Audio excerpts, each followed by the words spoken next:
The following is a special presentation of Riverfront Broadcasting Sports. It's time for Sully Butte Sports on Country 95.3. Sully Butte Sports is brought to you by 83 Ag Sales, AGE, Bank West Oneida, Barber Chemical and Barber Farm Service, The Blue Goose, and Brett Spray Service. And by Actegra, CHS River Plains, Colson Farms, Kona Ag Oneida, Don's Food Center, Eric's Customer Repair, First Dakota National Bank, and Yag Air. Sully Butte Sports is also brought to you by Lamb Chevy, Oahe Grain, Oliver Construction, Ringneck Energy, the South Dakota Office of the Attorney General Division of Consumer Protection, the Sully County Sheriff's Office, Sunrise Bank, The Corner, Whitler Seed Farm, Yakby Ranches, Venture Communications, and Lincoln Out Construction. Now let's head to the booth with the call of the game and the voice of the Sully Butte Chargers, Wyatt Parichka. And it's a good Thursday evening to you as we are here at 6 o'clock at KLXS Pier, a Riverfront Broadcasting Station. We are back home for one of the few times left of the regular season. There is some possibility of playoff games taking place here on the Mark Steffner Court. We'll tell you more about that as the night goes on. Wyatt Parichka with you. Big thanks to Jen back in the studio for helping us get live on the air. And if I would quit making human errors and mute myself on the radio side of things, we would be good to go as well. We're streaming on Country 95.3 KLXS Pure. You can stream that audio coverage at purecountry.com, or we're live on YouTube. Feel free to chime in on that chat on Country 95.3 Sports. We'll give shout-outs through the night as it goes on. Well, the Sully Butte girls have not played a game yet since last Friday, and it was a tough result for them. They would fall to Gettysburg with a final of, if I get that correct score or stat sheet there for you, it was a final of 52-33. The Chargers are coming into this one with a four-game losing streak. The team they're taking on, well, they're one of the best in Class A. They're taking on Mobridge-Pollock, currently sitting 11th in Class A overall. They are 12-3 on the season, and they are winners of their last 6. Last outing, they took on Harriet-Selby area. It was a 59-32 win on Monday against the Lady Wolverines. So the Lady Tigers are 12-3 on the season, and it looks like the JV contest is starting to wind down here just a little bit. I mean, Charger boys are trying to stay within reach, but that's the game ahead of us here right now. This is your pregame show. It's brought to you by 83 Ag Sales. Big thanks to them for helping us get set for this contest on a Thursday evening. One of 2 days left of basketball for this week here as well. Big thanks to all of our sponsors who make this possible. Big thanks to Don's Food Center, who is providing the stream for today's contest. It is your 83 Ag Sales pregame show. Big thanks to them for helping us get set for tip-off between the Mobridge-Pollock Lady Tigers and your Sully Butte Chargers. We're going to step aside and take a break. When we come back, we'll tell you about the history between these two teams. We also, coming up here in the pregame show, got up with head coach Susan Ruley.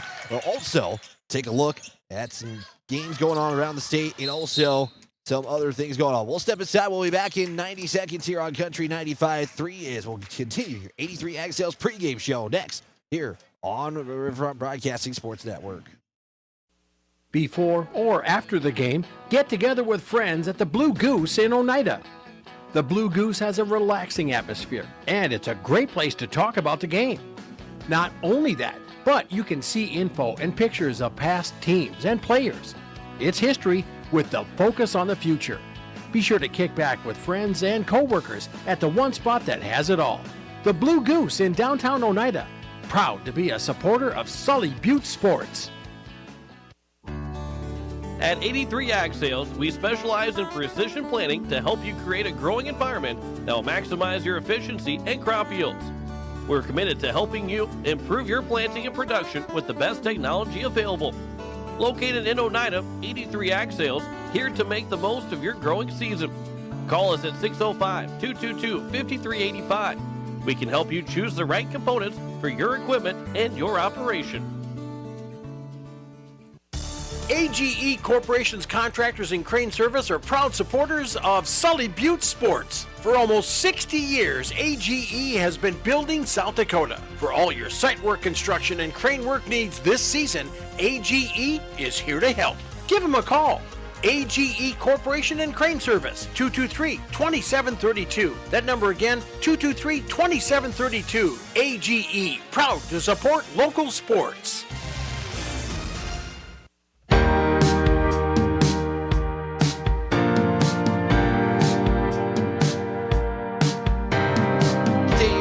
Sales pregame show. Big thanks to them for helping us get set for tip-off here on this Thursday evening for the Mark Steffner Court on the campus of Sully Butte High School. These two teams, again, we mentioned the Lady Tigers coming in with a 6-game winning streak. The Chargers face a 4-game losing streak. And taking a look at some numbers here, scoring-wise into this, how these two teams fare this season.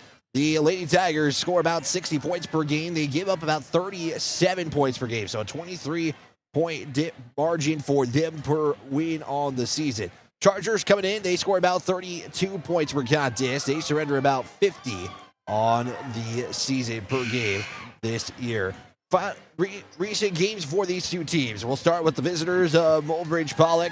They were victorious over Timberlake by 45 points.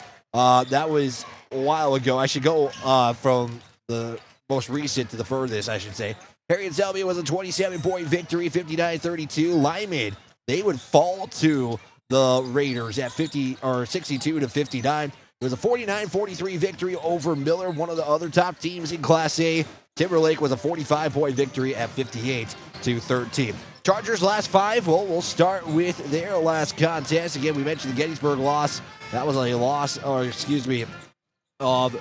52-33.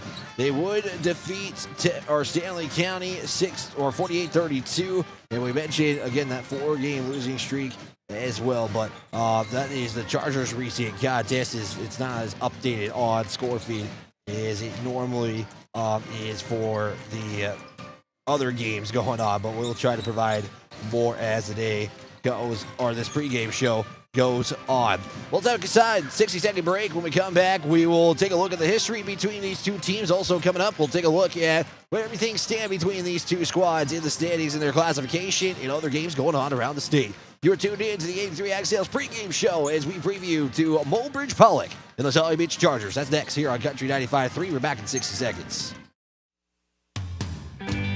At AgTegra, we're leveraging the power of the cooperative to benefit our farmers and ranchers, their families, and local communities. We're creating jobs for your neighbors and putting money back into our communities. We're lending a hand in our rural fire departments, food banks, and 4-H and FFA programs. That's what local is all about. When you do business at AgTegra, you help us make a difference in your community. AgTegra, strong, stable, dependable, and local. Teamwork is important to Barber Chemical in Oneida. With a full-time agronomist, sprayers, and licensed applicators, they have the team to get the job done. Their fully stocked warehouse will always have the latest products and technology available. Service, quality, and efficiency. That's the game plan at Barber Chemical. See Barber Chemical for your soil and tissue sampling needs. Good luck, Chargers, from your teammates at Barber Chemical in Oneida.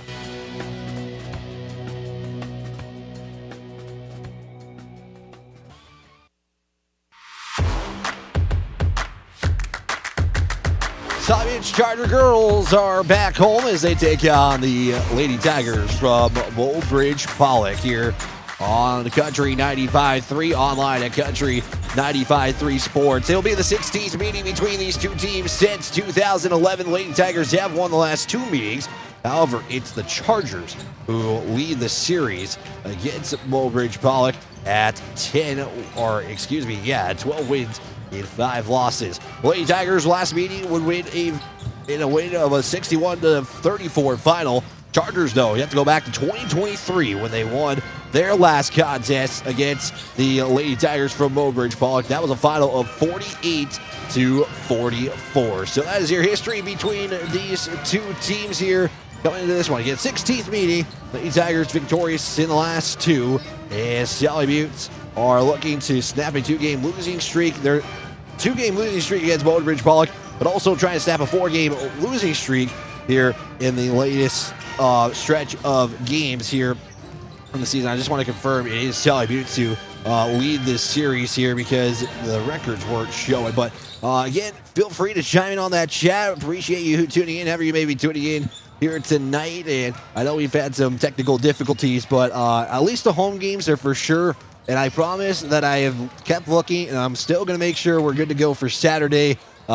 So just for folks out there who are maybe wondering, did we figure out the technology? I believe we have, but you never know until we get there. That's why broadcasters get there about 2.5 hours early, because you never know what could happen. And Jeremy's giving me a chuckle over here thinking, I appreciate But again, big thanks to Jeremy, who is running the camera. Again, big thanks to Jen back in the studio here. And just real quick for that one, it's the Chargers actually 11-4, not 12-5, as I recently said. So it is the Chargers 11-4 in the series, but it will be the Lady Tigers who have won the last two meetings. What's going on around the state? We'll tell you what that's coming up here for sports next here on KLXS Pure Country 95.3. We're back in 60 seconds as we're 10 minutes away from tip-off. As community bankers, BankWest employees are deeply committed to supporting local causes, growing the local economy, and creating local opportunities. At a time when you can bank anywhere, we hope you choose BankWest. We'll be your financial partner for the long haul, helping you and your community achieve financial success. BankWest. Convenient, connected, committed. Member FDIC. Before or after the game, get together with friends at the Blue Goose in Oneida. The Blue Goose has a relaxing atmosphere, and it's a great place to talk about the game. Not only that, but you can see info and pictures of past teams and players. It's history with the focus on the future. Be sure to kick back with friends and coworkers at the one spot that has it all. The Blue Goose in downtown Oneida. Proud to be a supporter of Sully Butte Sports. A lot of local teams in action here tonight. Sully Butte's really the only local team of interest is in action. Taking a look at some other games going on around the state. A team that Sully Butte's fans, for the girls' side of things, might want to pay attention to, Teoshbe-Topa. As of right now, nothing is solidified, but the way things have gone, it looks like for the Region 6B tournament, that could possibly be the first opponent for the Chargers in the Region 6B tournament. So that is a team to kind of pay attention to right now. It would be the Chargers hosting Teoshbe-Topa in the first round. But again, a lot can change here in the next couple of weeks left in the regular season for girls basketball. They are taking on White River. That was a 5 o'clock start. We'll try to get some results here as the day goes on. Other games that we can mention here, Phillip is taking on Lyman at Lyman. That's a 6 o'clock tip-off, which is just now getting underway. And that is about local games of interest that we have here. Going on tomorrow and Saturday, it is the Team Duels tournament for wrestling. That is actually taking place in Pierre at the TF Riggs Gymnasium. I know Pierre Governors are going to be in action tomorrow as well, so stay tuned for all the wrestling results on our website at kccrradio.com. One final check on the standings here. Again, I mentioned the team that Sully Beach really might have to look out for, or as far as like who to maybe watch. It is Teoshbe-Topa. Right now for the Chargers, are in the lead between those two teams standings-wise. It is actually them in 8th place. Teoshbe-Topa sitting in 9th. Right now, separation is about 1.5 seed points. But the Chargers have played quite a few A squads this season, so that does help them in the standings, and they're going to have a couple of opportunities to win some games starting on Saturday against James Valley Christian, but also they have another contest here against Sunshine Bible Academy on Tuesday next week. Teams in the 6B is right now led by Highmore Herald with the first place standings. They're 14-2 with 44 seed points. They're looking like they're pulling away for the number 1 seed. Harriet Selby area 9-5. They are about a couple points behind Highmore Herald, Ipswich, and Faulkton area, really in North Central. The 5 teams battling for a home playoff game for the Region 6B tournament. You got North Central in there. Gettysburg right now, they're looking like they're most likely going to be a road team in the first round. I mean, they're still separated by a couple of points to get into maybe home playoff game. But Mobridge-Pollock pretty much alone there in the 7th spot. Sully Butte again, They are 8th right now. Teosmitopa is 9 with Sunshine Bible Academy at 10. For Mobridge-Pollock fans tuning in here, currently they're sitting in first. They're about 1.3 points ahead of second place of Miller, a team that the Lady Tigers did defeat earlier in the season. Cheyenne Eagle Butte sits number 3 in that standings, and they're about 3 seed points behind Mobridge-Pollock. You got Chamberlain in 4th, Plain Geddes at 5, Crow Creek is 6th, and Stanley County right now they are 1-17 on the season at 35 seed points in that one. So Stanley County will for sure be a first round contest for the Region 6A tournament. So that is where teams are standing at. I did catch up with head coach Susan Ruley before this one is we will step aside. We're going to take a 60-second timeout here, and when we come back, it is that pregame conversation with head coach Susan Ruley. That's next here on the 83XL's pregame show, brought to you by 83XL's, helping us get set for tip-off. It is Mobridge-Pollock. It is Sully Buttes here in a few moments. And actually, let's take a 30-second timeout, and we'll get that pregame interview next. Koenig of Oneida, Pierre, and Winter has provided our services to growers of South Dakota for over 50 years. We focus on providing our customers with the products, services, and attention to detail that each farmer needs to succeed. For your individual needs of custom spraying, liquid or dry fertilizer, chemical, soil sampling, seed sales, and treating, stop in and see us at Koenig with offices located in Oneida, Pierre, and Winter.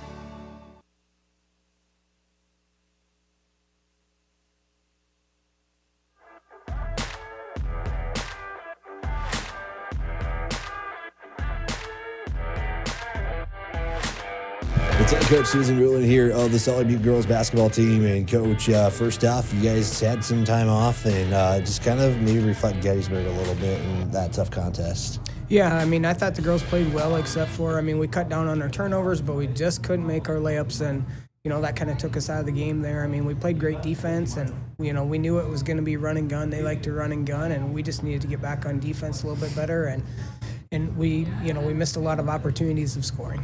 Yeah, it's like you guys got the thing that's been the bugaboo. It's the turnovers. It's like one thing after the next. It's like not being able to have everything just be eliminated from. As a coach, I know that's frustrating, but how do you just kind of approach that with your team? And just, I know it's consistency and everything, but how do you just approach it? Especially with only a couple weeks left of the season. Just got to stay positive. We just got to stay positive with what we've done this season and continue to go out and work hard and do the best that we can do. You got some time off, coach, but you're coming in tonight a really tough Class A squad. They're up there in the classification, and Mobridge-Pollock. It seems like it's kind of a similar story. They're going to come and press you guys and everything, but talk more about this Mobridge team and how you were approaching it as a head coach tonight. We're going to come out in a 1-3-1, something that we haven't come out in yet this season, and so I'm hoping we'll give that a shot. We've been working on that in practice just to give them more ample opportunity to basically guard the person that's right there, keep an eye on them and then hopefully box them out. And then we just got to get back in transition. They're going to look to run and gun, so we got to send a few girls back to help stop the ball at least, and then if they do shoot it, box them out and get the rebound and hopefully go the other way. Besides, I know turnovers and easy bunny shots tonight, Coach. What do you wanted to see from this team and why? Just have fun. Go out and play positive and have a lot of fun and do the best that we can do and go out and play hard. Perfect, Coach. Thank you for your time and best of luck. Thanks, Wyatt. Big thanks, head coach Susan Ruley, for taking some time here on this Thursday afternoon and really Thursday evening now, as we are going to be getting started a little bit early here tonight. So something that is a rarity is starting early, Jeremy, and enjoying a pizza. And did you say free popcorn? And I just want to clarify, I'm hearing you. This is coming from Jeremy. So if you do have to end up paying for popcorn when you get here, I am not trying to be fake news. Jeremy chuckling at me. I'm saying that correctly, right? It is free popcorn. Okay. I have to ask like 4 more times just to be sure. That's, not just because they're Sully Buttes basketball, but like free popcorn. You might as well get out here to the Mark Zephyr Court for this one tonight here. Let's get you a uniform report. It is the Lady Tigers in their road blacks tonight. They got the orange numbers and letters. Tigers on their on their jerseys. They got a checkered stripe on either side, and their numbers and letters are trimmed in white. For the Chargers, they're returning into their home whites. They got Chargers on their uniforms. Purple numbers, purple lettering, trimmed in gold. They got a purple stripe on either side of their uniform. We'll have starting lineups coming in here in just a moment. Looks like it's going to be the Sully Buttes band that's going to do the national anthem honors here on this particular Thursday night. They have done a great job with that national anthem all year long. So a big shout out to that Sully Buttes High School or Sully Buttes band that makes it happen to get us ready for tip-off here on this Thursday night. So let's send it to the PA announcer for the national anthem. It's going to be done by the Sully Buttes High School band.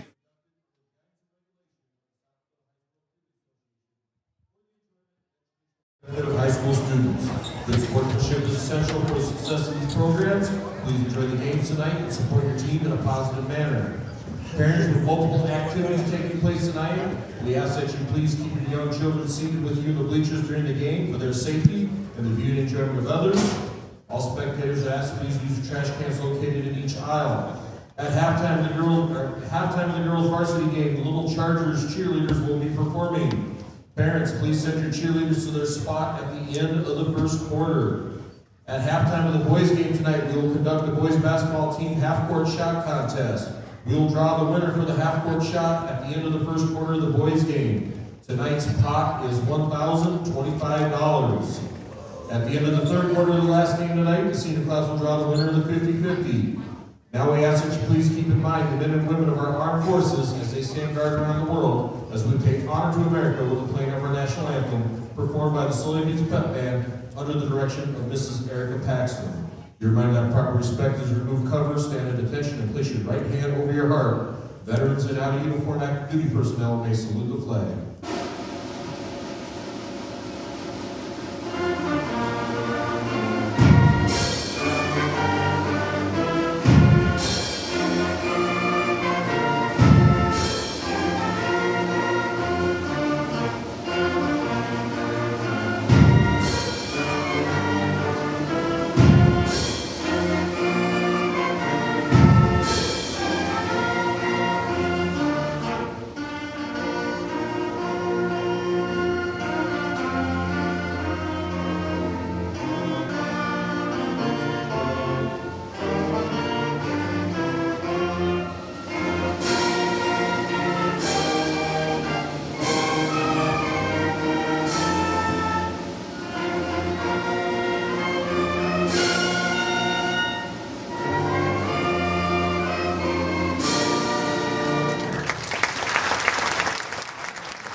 National anthem being done there by the Sully Buttes High School band. And let's get your starting lineups. We'll start with the Lady Tigers from Mobridge-Pollock, and they are under the direction of Stephen Heddick in this one. Let's take a look at that starting lineup here. It will look like this. It will be number 1 is a 5'7" senior in Tegan Connell. She'll be followed by number 2. It's a 5'6" senior in J.C. Netterville. Number 4, it's a 5'9" junior in Brooke Bain. Number 11, a 5'8" senior in Faith Heil. And around up the starting lineup, it's number 21, a 5'8" senior in Blake Thompson. Again, we mentioned head coach Stephen Heddick in this head coach for the Lady Tigers. 15th total years of coaching. It's the 7th head season as the head coach for the girls. Now let's take a look at your starting lineup for the Sully Buttes Chargers. It's number 14, a 5'4" senior in Berkeley Birdie. She's followed by number 22, a 5'7" senior in Jaden Yeager. It's the senior at 5'5", number 23, Nevaeh Westfall. Number 31, a 6' senior in Scotland Kinney. And around up the starting lineup, it's a 5'4" or a 5'7" senior, 5'4" senior, number 32, Miley Weisschattel.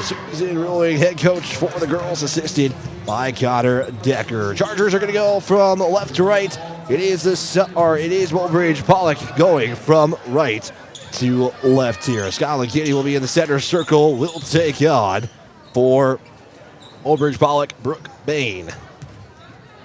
Chargers in their home whites, Mobridge in their road blacks here on this Thursday night from the Marks After Courts And we're underway. His opening tip is going to be controlled by the Chargers. It takes a moment, but he does get picked up there by Yeager.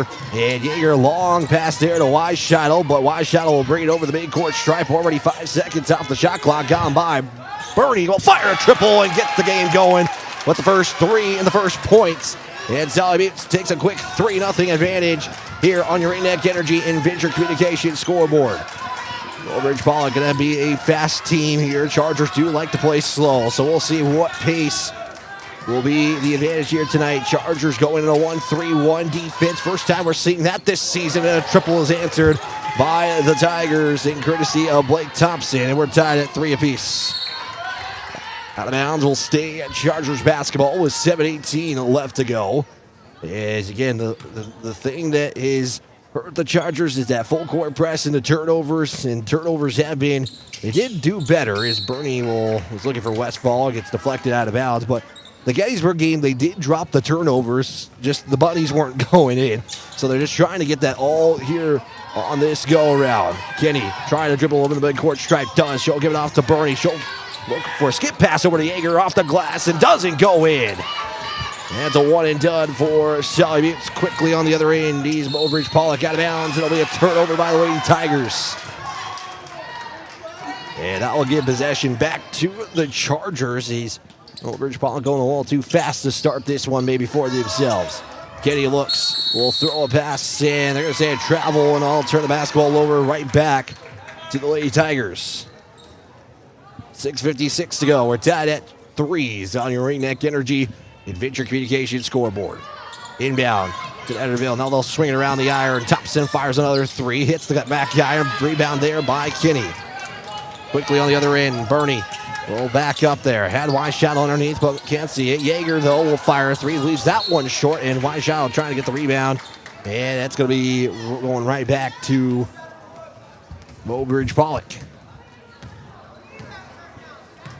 Cottle over the midcourt logo now. She'll swing it to the near side now for Thompson. Drives, fakes the pass one way. Looks for the underhand scoop and score. Couldn't get it, but putting it back up and in is going to be Faith Heil. And that now gives the Mobridge-Pollock Tigers a 2-point advantage at 5-3. Pass inside, wide open underneath is Cottle, and she's fouled. And Cottle will go to the line and shoot a pair. First foul called in this contest. It'll be assessed to the Chargers, and that'll be Jaden Yeager trying to recover there for her to get on that wide open pass underneath as Connell will make the first. Broadcast brought to you by the Sully County Sheriff's Department. They want to remind you to be responsible, go into the game, and driving home. Please obey speed limits in towns and on highways. Arrive alive. This message from the Sully County Sheriff's Office. It's a 1-2 trip. Westfall trying to run down the rebound and couldn't do so as she was the last one to have contact with the basketball before Mobridge-Pollock gets it back. Inbound, wide open, and couldn't get the shot to go in. Weishottle comes down with the board. Picks up the dribble, was looking for Bernie, and Chargers go a little too fast in. Both of them just acknowledging it's all right. That's the second turnover for Sully Butte. 6:12 to play, 6-3 your score on your Ringneck Energy Venture Communications scoreboard. Thompson will go into the charity stripe. Down they'll go out here. Right now it's Bain up top. Charger defense right now making Mobridge pass the basketball quite a bit, and it's going to be a 3 by Bain. And it's now going to be 9-3 your score in favor of the Lady Tigers. Westfall will slow it down. She'll make her way, spins over to Yeager. Yeager now tries to zip it in there to Weishottle. Weishottle trying to spin out. Tries to hold on the dribble. It's going to be poked out there by Thompson. And it will stay with the Chargers. Looks like we're getting our student council reports updates of what's going on. Shot there by the Chargers, no good. And once again, it's Bain with the rebound as they try to play transition basketball, and the officials will say it's a travel.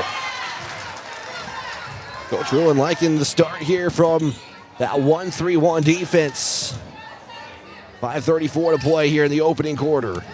Yeager zip it over to Kinney as Sully Buttes do break that press quickly. Nice job there by the Chargers. Skip past the Weishottle, now to Yeager. Yeager looks feet inside of Kinney, spins to the glass, so just too much on the shot. And that's a one and done Sully Buttes trip.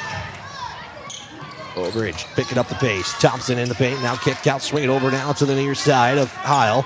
Now back up top. Right now, making Mobridge really try to run a full complete set of offense. Triple there by Connell. Hits the back iron. Rebound wide open underneath for Thompson for 2. 11-3 now your score. Kenny, give it off now to Weishottle with 4:51 to go here in the first. Birdie has it. She'll fire a 3. That one's going to miss off to the front of the iron and to the near side. It picked up there by Bain. Quickly on the other end. Thompson has it. Far side. Drives a Euro step off the glass. Too much there. Going to be rebound there by Heil. And going to be Westfall, who was trying to get the basketball, excuse me. And they're going to say Lady Tigers basketball. First time we're seeing Jada Thompson check in this one. Checking out of the contest will be JC Netterville. Inbound to Bain. Bain will give it off now. Now it's going to be Thompson. Kick out. Here's Blake Thompson for a triple. Deep 3. Off the mark. Now he got to fight for the rebound. Picked up there by Connell. Second chance now for the Lady Tigers. Thompson. Pass now to Jada Thompson. Here's a kick out 3 for Bain as the Tigers are just making threes left and right. They have made all but 2 from three-point land.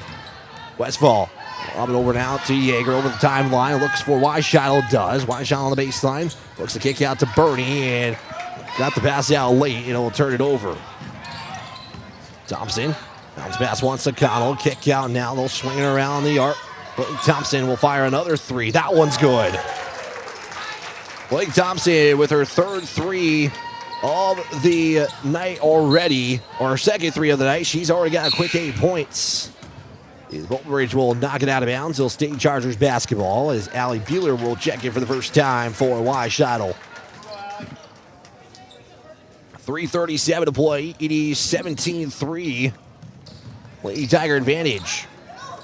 Right now, Chargers are breaking the press. They are doing a good job doing that. They're just trying to get some shot opportunities to come up here. Westfall looks. She'll recover the deflected pass and was looking for Bernie. And they're going to say Mobridge-Pollock touched that out of bounds. So that will really help the Chargers just reset here on this possession. 20 on the shot clock, 3:24 on the game clock. Inbound, Bueller at the midcourt circle now. Makes her way to the near side, now far. Now to Westfall as 2 Lady Tigers get set to check in on the next stoppage of play. Kenny will swing it to Bernie. Now was looking for Yeager, who was going on the cut. It'll be a turnover, and that'll be a easy layup there for Blake Thompson. And timeout's going to be spent by Coach Roy, and she'll spend a 30-second timeout there, as right now it is a 19-3 start here for the Lady Tigers. And the Salt Lake County Sheriff's Office wants to remind you to be an example. Driving sober shows your passengers and others that you take responsibility for them and yourself. Arrive alive. Don't drink and drive. This message from the Salt Lake County Sheriff's Office. It's got a busy day here at Sully Buttes High School. There were some middle school games taking on in the small gym. I didn't realize they could fit stands in there. They had to put it basically on one side of the court there, but that's cool that they can fit. They can have really 2 games and get fans in both gyms. So I believe the middle school boys came out victorious. Both JV games here in the main gym would fall in the first games of the contest. So the varsity girls trying to be the first team to win tonight, as Westfall will have a double dribble, and that'll just be the 4th turnover by the Chargers here. 3:03 to play, 19-3 after the timeout by the Chargers. Thompson inbound. Connell is in for the first time, and it's actually Pacey Connell. Blake Thompson fires a 3. We'll leave that one short. Rebound, kick out. Here's another drive here by Thompson, and we'll look for off the glass shot. No good. And it's going to be Allie Bueller gets it, and we'll have Bernie slow things down here. Bueller looks for Kenny. That'll be another turnover there by the Chargers as it gets deflected. Mobridge picking up the pace. Drive in now by Thompson. Thompson's shot will be deflected, but they're going to get Jaden Yeager for her seconds. Lady Tigers are just running. They're going both ways in this one, and Again, Chargers are a more slow-paced team, and right now it's the pace of the Lady Tigers helping them to a 19-3 start. First free throw there by Blake Thompson is going to be off the mark. It'll stay 19-3. 2:33 to go here in the opening quarter as Jaden Yeager will have to check out now with 2 fouls.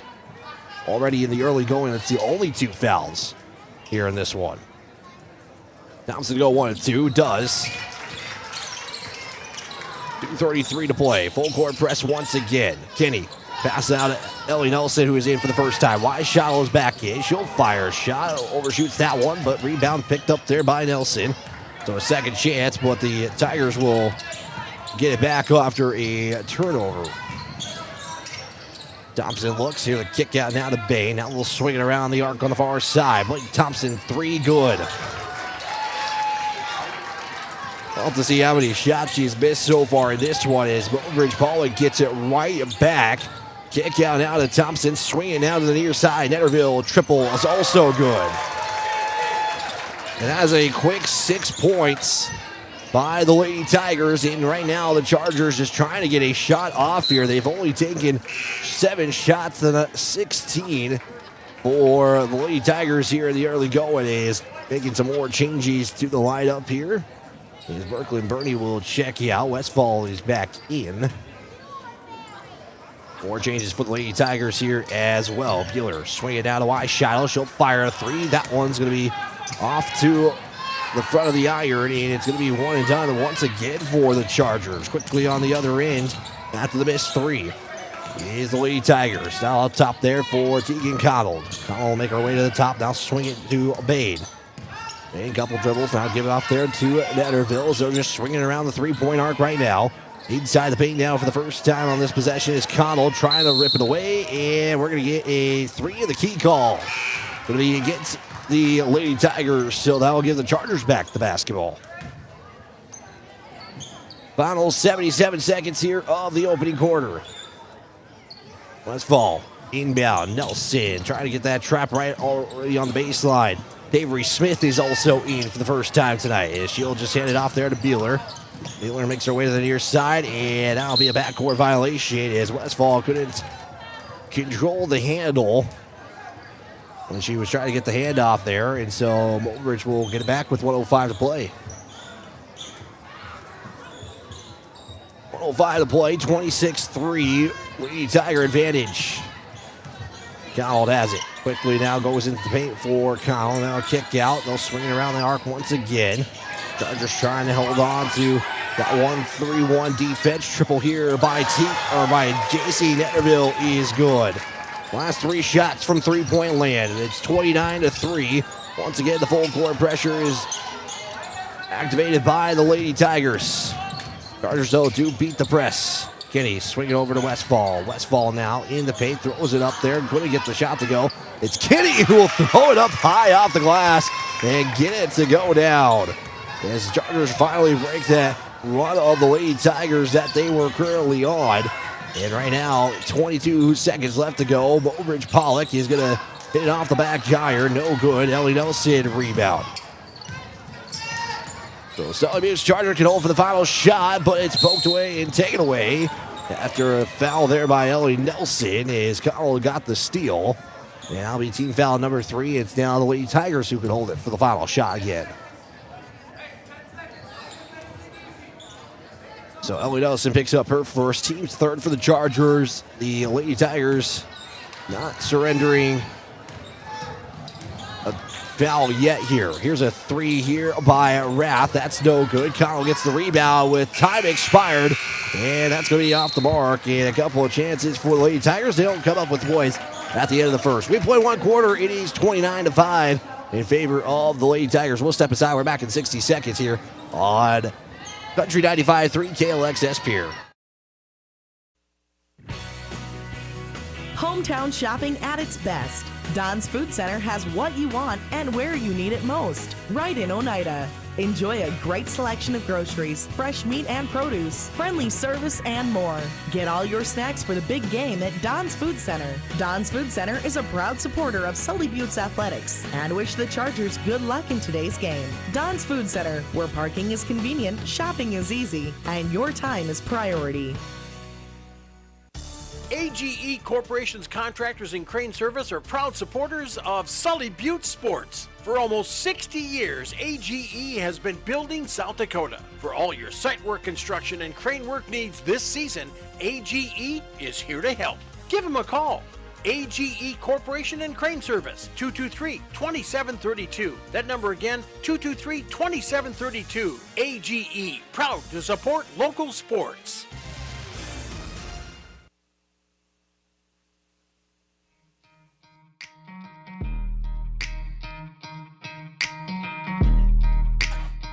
It's something to do.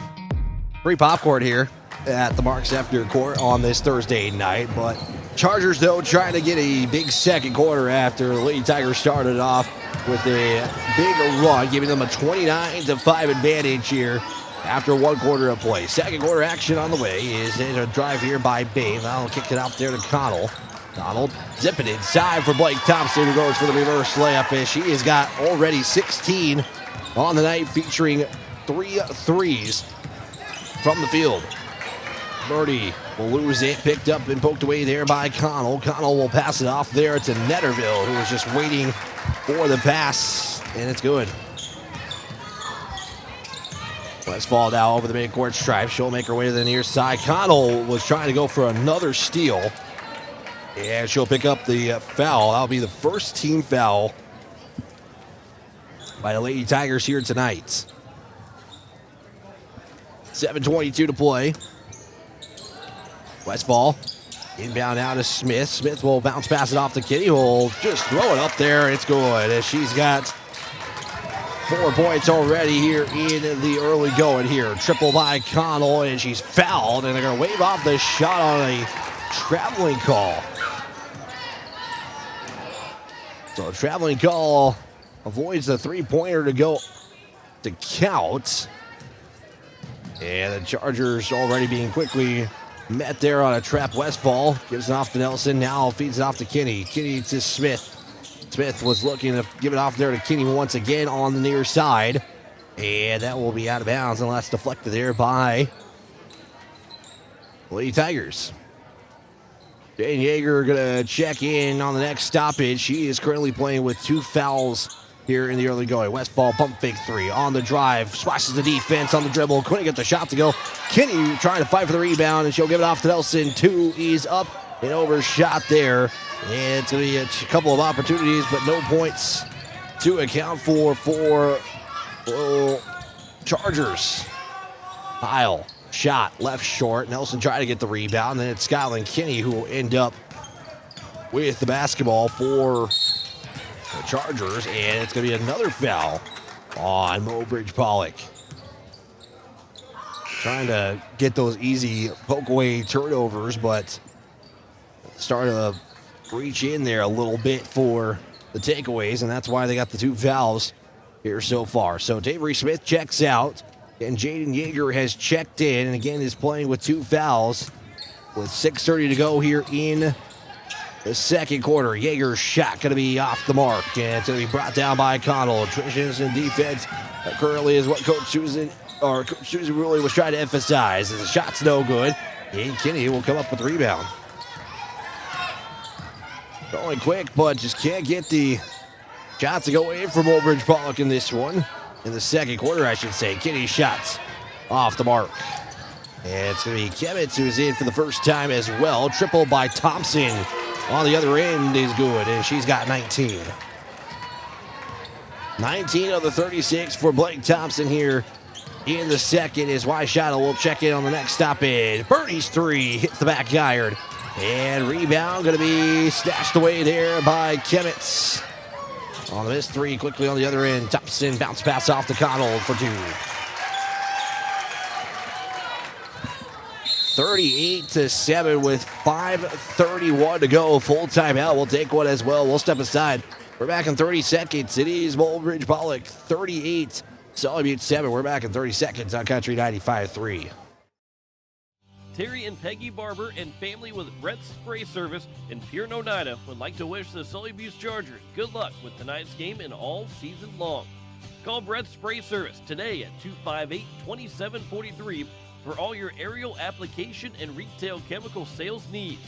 The Barbers would like to remind you what Henry Ford once said, that when everything seems to be going against you, remember that the airplane takes off against the wind, not with it.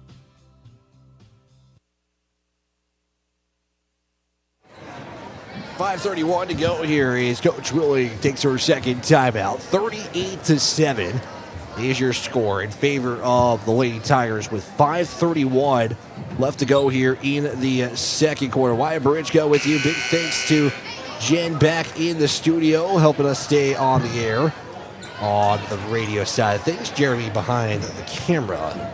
As always this season, big thanks to everybody who does all the behind the scenes that make this possible. 5:31 to go. Chargers basketball after the three, or I should say the two made there by Connell. Is again, it's the turnovers or fast breaks that the Lady Tigers have had that has really ballooned this lead to where it's at right now. It's a 31-point lead for Mobridge-Pollock as Westfall goes all the way and gets a 2 to go in. It's now 38-9. Triple by Thompson on the other end. The answer is no good. It's Ellie Nelson with the rebound. Nelson will bring it over the timeline. Is on the near side. Hand off to Yeager. Yeager goes for the inside give to Kenny, and just a little too much on that pass. It'll turn it over for the 10th time tonight for Sully Buttes. Connell will check out. Checking in for the first time is Sailor Rath for the Lady Tigers. Under 5 to play. Thompson's just going to fire a 3, and will fire between a couple of Chargers and can't get that 3 to go, so she's missed back-to-back threes. It's Weishottle who secures the rebound and will give it off to Nelson. Nelson looks. Now to Weishottle once again. At the top, will try to slash the defense. Picks up the dribble over to Yeager. Yeager looks for the give inside. It's deflected there and taken away. Rath give it off there to Thompson. Thompson going for the underhand score as she stretched for that layup and got it to go in. 4:15 to play. Weishottle loses the basketball. It's going to be picked up there by Mobridge-Pollock as Kivitz will lay it up and in. 42-9 with 4 minutes to go here in the second quarter. Weishottle give to Kitty. Goes up for the shot and got it to go in. Doing a really good job giving it to Scotland Kitty on the inside to help get the offense going here. Now Rath on the other end will fire a 3. Leaves that one short. Rebound by Heil and she'll get the putback shot to go in. 3:32 to go. Look for the Chargers to go right back to Kitty. Right now, that's kind of been the effective offensive play as Yeager shot off the bar. Kitty's trying to fight for the rebound, and she'll save that out of bounds as J.C. Yeager will check in for Westfall. Also, a couple of changes for the Lady Tigers. We'll see Bain back in, and also we'll see back into this one. We'll see Casey Connell. 3:17 to go here in the second. Back to Lady Tigers. Here's a give. Rath will fire, or not fire dribble, excuse me. Gave it off in the last second to Kivitz. Now a long pass kick out for Bain. 3 up off the back iron. Yeager trying to fight for the rebound. Does as she gets it away and gives it off to Nelson, and she'll now just give it right back there to Yeager. After the missed 3. Yeager tries to give it inside for Kinney, and it's going to be last touched by the Lady Tigers. Keeps possession with the Chargers is Allie Bueller, and it'll be Berkeley Burney checking in for Weishottle and Nelson. J.C. Yeager inbound. Give it off to Kenny. Now hand off to Burney. We'll swing it around. Now Yeager looking for the feed inside. Couldn't do so. Burney now will get it inside to Kenny. Kenny will spin off the glass and count the buckets. Scotland Kitty with a chance for a 3-point play as she's got 8 on the night. And that'll be team foul number 3 assessed to Mobridge-Pollock as Basie Connell picks up foul number 1 on the night. We'll see Jersey Fedrick in for the first time. We're going to also see Elena LeBeau, in for the first time as well. Kitty to convert the three-point play. Couldn't do so.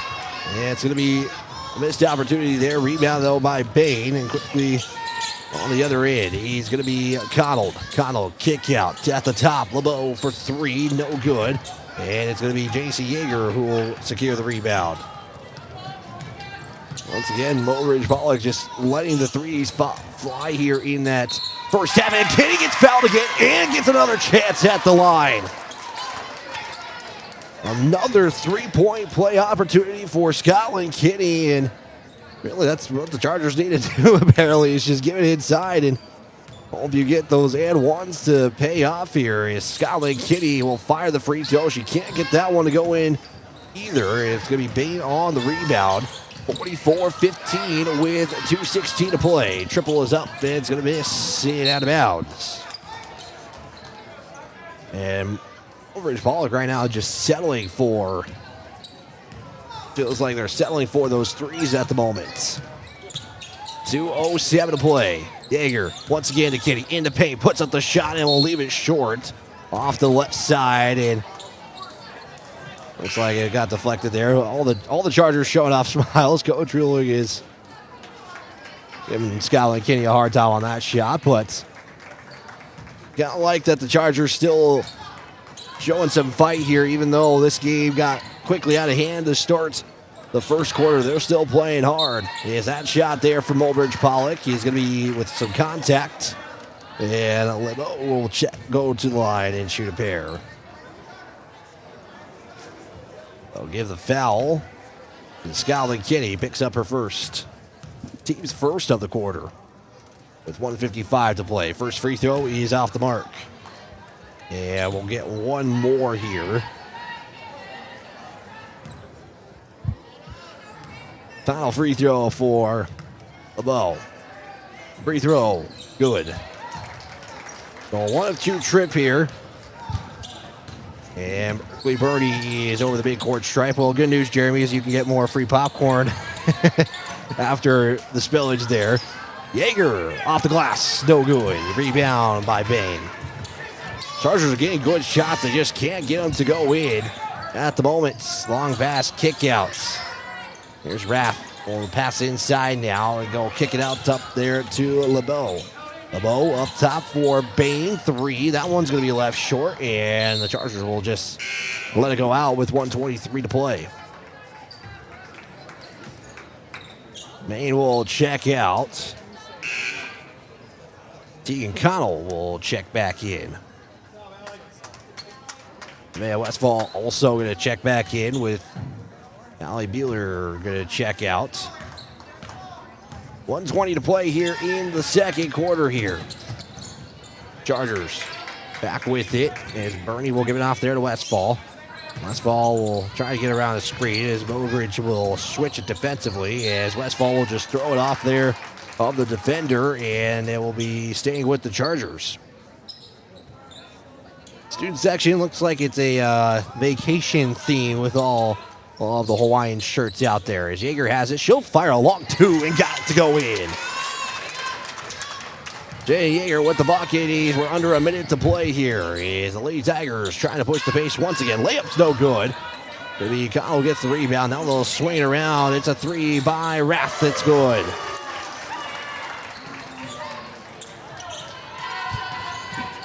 (48-17) with 40 seconds left to go. Shot clock separated by 8. Bernie give inside to Kinney. Kinney will have that poked away, and I'll send Kinney to the line with some bonus free throws coming up. That'll be team foul number 5 with 33 seconds to go.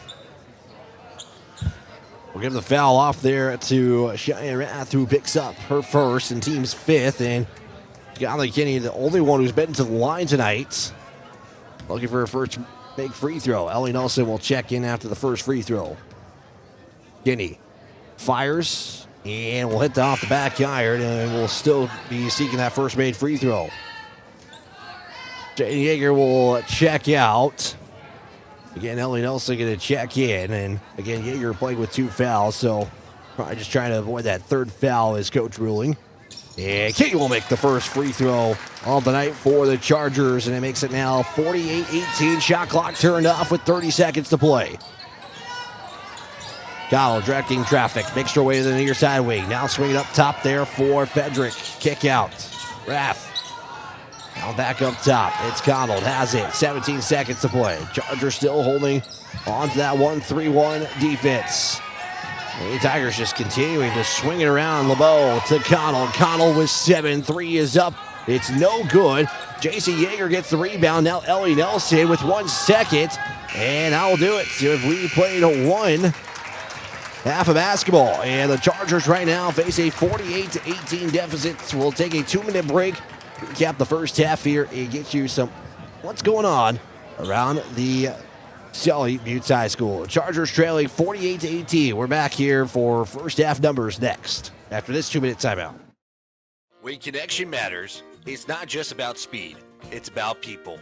At Venture Communications, you get 100% fiber internet, dependable phone service, and streaming options that fit your life. All supported by friendly local teams who live and work in your community, ready to help anytime.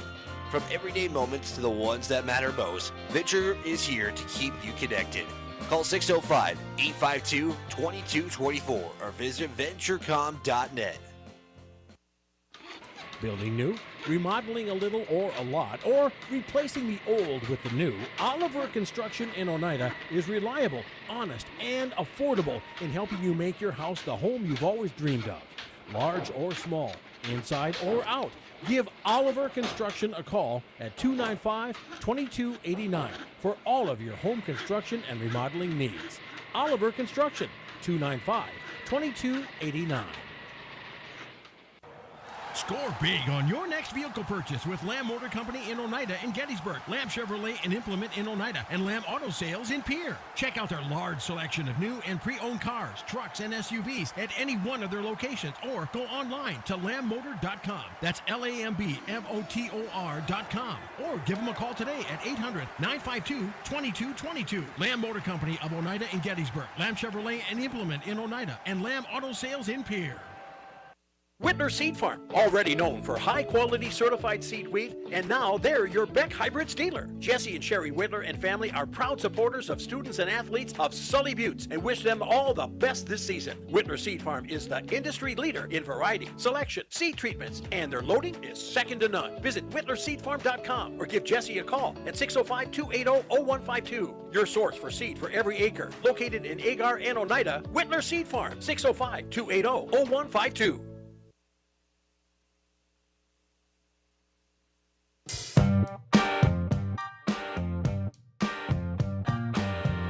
Halftime here from the Mark Sefner Court. And on the court right now, if you're watching the live feed, is the young cheerleaders for Sully Buttes. They're performing the halftime here. We'll get you a little pan of all the youth cheerleaders here from the Mark Sefner Court as they're still doing their cheer routine. And a cool moment for the parents as well. Again, a lot has gone on here this evening. And real quick here, before we talk about the first half, let's get you a Brett Spray Service Student Council report brought to you by Brett Spray Service. Not a lot going on for the rest of the, or a few things going on for the rest of the week. Middle school boys basketball will be home against Miller. It's a 4 o'clock start. Saturday will feature girls basketball at the Warner Classic. It's a 3:30 start. They'll take on James Valley Christian, and it will be essentially a doubleheader for Sully Buttes as the boys will play right after against Aberdeen Roncalli. That's a 5 o'clock estimate tip-off time. Middle school boys basketball at Falkton. That is a 9 a.m. start time for that one. Monday, there's no school for President's Day. Tuesday, we'll have the juniors ASVAB test taking place. Girls basketball will be home against Sunshine Bible Academy. That's a 6:30 tip-off. Wednesday, small group music contest in Mobridge and Brooks and breakfast in the library at 7:30 a.m. Wednesday. Next week, or that's all next week, I should say. Thursday, it's girls regional wrestling in Clark. Doubleheader basketball versus Falkton beginning at 4 o'clock for the JV games on Thursday. Boys regional wrestling in Webster That's what's going on for Sully Buttes High School. Big thanks to Brett Spray Service for providing all of that for us, for all the information. Tough one for the Chargers here this first half. 48-18 is your halftime score. Right now it is a 29-5 first quarter output and a 19-13 second quarter output, as the Chargers did do a good job getting some offense going in that second quarter. Scott McKinney, though, really the one who got all the scoring, with having got 9 of her 11 points in the second quarter of this one. No lead changes, no ties have occurred, or excuse me, I should say one lead change has occurred. As it happened in the 3-3 mark when Mobridge-Pollock got it to 6-3. One tie, as it was tied at 3 apiece. Biggest lead for the contest has been 33 for the Lady Tigers. That was when it was a 42-9 lead. The Chargers, though, would have a better run in the late stages of the second quarter. 11 turnovers for Sully Buttes, 4 for the Lady Tigers, and right now they're shooting for Mobridge-Pollock 18 of 36 from the field, 9 of 19 from three-point land, and at the line they are 3 of 6 on the night. For the Chargers, 8 of 23 from the field, 1 of 9 from three-point land, and 1 of 4 from the charity stripe. Rebounds, I have Mobridge-Pollock at 18, and it's Sully Buttes who at 14 here so far. So those are your team numbers, as we'll take another break and come back to give you some individual numbers. That's next here on Country 95.3 KLXS Pier. We're back in 90 seconds. Eric's Custom Repair supports Sully Butte Sports and its athletes. Eric's Custom Repair is your trusted mechanic located in Agar. Stop into the gas and convenience store to fuel up and fill up too. Eric's Custom Repair, located on Highway 83 in Agar. Call today to schedule an appointment. 605-258-2137. That's 605-258-2137 for Eric's Custom Repair of Agar. Go get 'em, Chargers. Awahi Grain in Oneida has been doing business with you, the producer, since 1954. They're one of the largest privately owned elevators in central South Dakota. Their friendly and knowledgeable team of employees is there for you. With 220-foot truck scales and 5 dump pits, they're sure to get you back to the farm quickly. They also have a 110-car shuttle loading facility and have 2 grain dryers to help serve you and all your grain handling needs. Call Awahi Grain Corporation in Oneida at 258-2811 or check them out at awahigraincorp.com. Grain is their middle name. With over 40 years of experience, Lincoln Out Construction Incorporated is your one-stop shop for grain handling on the farm or commercial. From repairs to complete new build projects, we've got the expertise to take on the toughest jobs. We're a proud authorized Sukup dealer ready to meet all your grain bin needs with quality products and dependable service. Call Todd today at 605-295-0011 for quality work backed by a crew you can trust. From Todd, Gary, Legina, and the entire Lincoln Out Construction crew, good luck, Chargers, on a winning season. Back here on Country 95.3, online at Country 95.3 Sports on YouTube. You can listen online at purecountry.com. Individual numbers, we'll start with the Lady Tigers, led by Blake Thompson, has 19 points to start this one off. You had multiple in scoring figures for the Lady Tigers. You got Kemmons with 2, Connell with 3, Netterville with 8, Bain with 6, Jada Thompson with 2, Baysdale Heil, with 4. You also had Cheyenne Rath with 3 and LeBeau with 1 here in the contest so far. For the Chargers, led by Scotland Kitty, she's got 11 points and 5 rebounds so far. Nevaeh Westfall with 2 points, Dane Yeager with 2, and Berkeley Burney got the first score of the contest. She has 3 on the day so far. As those are your individual numbers, coming up next, we will have the second half. Big thanks to Lincoln Out Construction and Hawaii Grain for providing this halftime update. Second half next after this 2-minute break here on Country 95.3, online at Country 95.3 Sports. Inheritance, romance, and investment scams continue to plague South Dakotans with high dollar amount losses. They prey on vulnerable adults and swindle consumers out of their funds. Scammers befriend the victim, making it difficult for them to see the reality of what's happening. If you have a loved one susceptible to this type of scam, sit down and talk with them about these issues before it happens to them. If you or a loved one have been scammed in this manner, please reach out to the South Dakota Office of Attorney General's Consumer Protection Division at 800-300-1986. Barber Farm Service Incorporated and Barber Chemical wishes good luck to the Sully Buttes Chargers. Growers, call Ken or Jack for all of your planting and harvesting solutions at 258-2708. That's 258-2708. Barber Farm Services and Barber Chemical, located under the White Water Tower, 2 miles south of Oneida. They know that hard work does pay off. Go, Sully Buttes Chargers, from all of us at Barber Farm Service and Barber Chemical. When connection matters, it's not just about speed, it's about people. At Venture Communications, you get 100% fiber internet, dependable phone service, and streaming options that fit your life. All supported by friendly local teams who live and work in your community, ready to help anytime. From everyday moments to the ones that matter most, Venture is here to keep you connected. Call 605-852-2224 or visit venturecom.net. The Sully Buttes Chargers are on fire, and so is our grill. Before you head to the field or the court, stop by the corner. We're celebrating the Chargers. Come fill your tank, grab a drink, snack, and show your team spirit with us. It's where Charger Nation gets ready to go. For either home or away game, fill up your car and your stomach. Call ahead if you're running late at 605-258-2400. Order your pizza or burgers and have them waiting on you. The corner is located on Highway 83.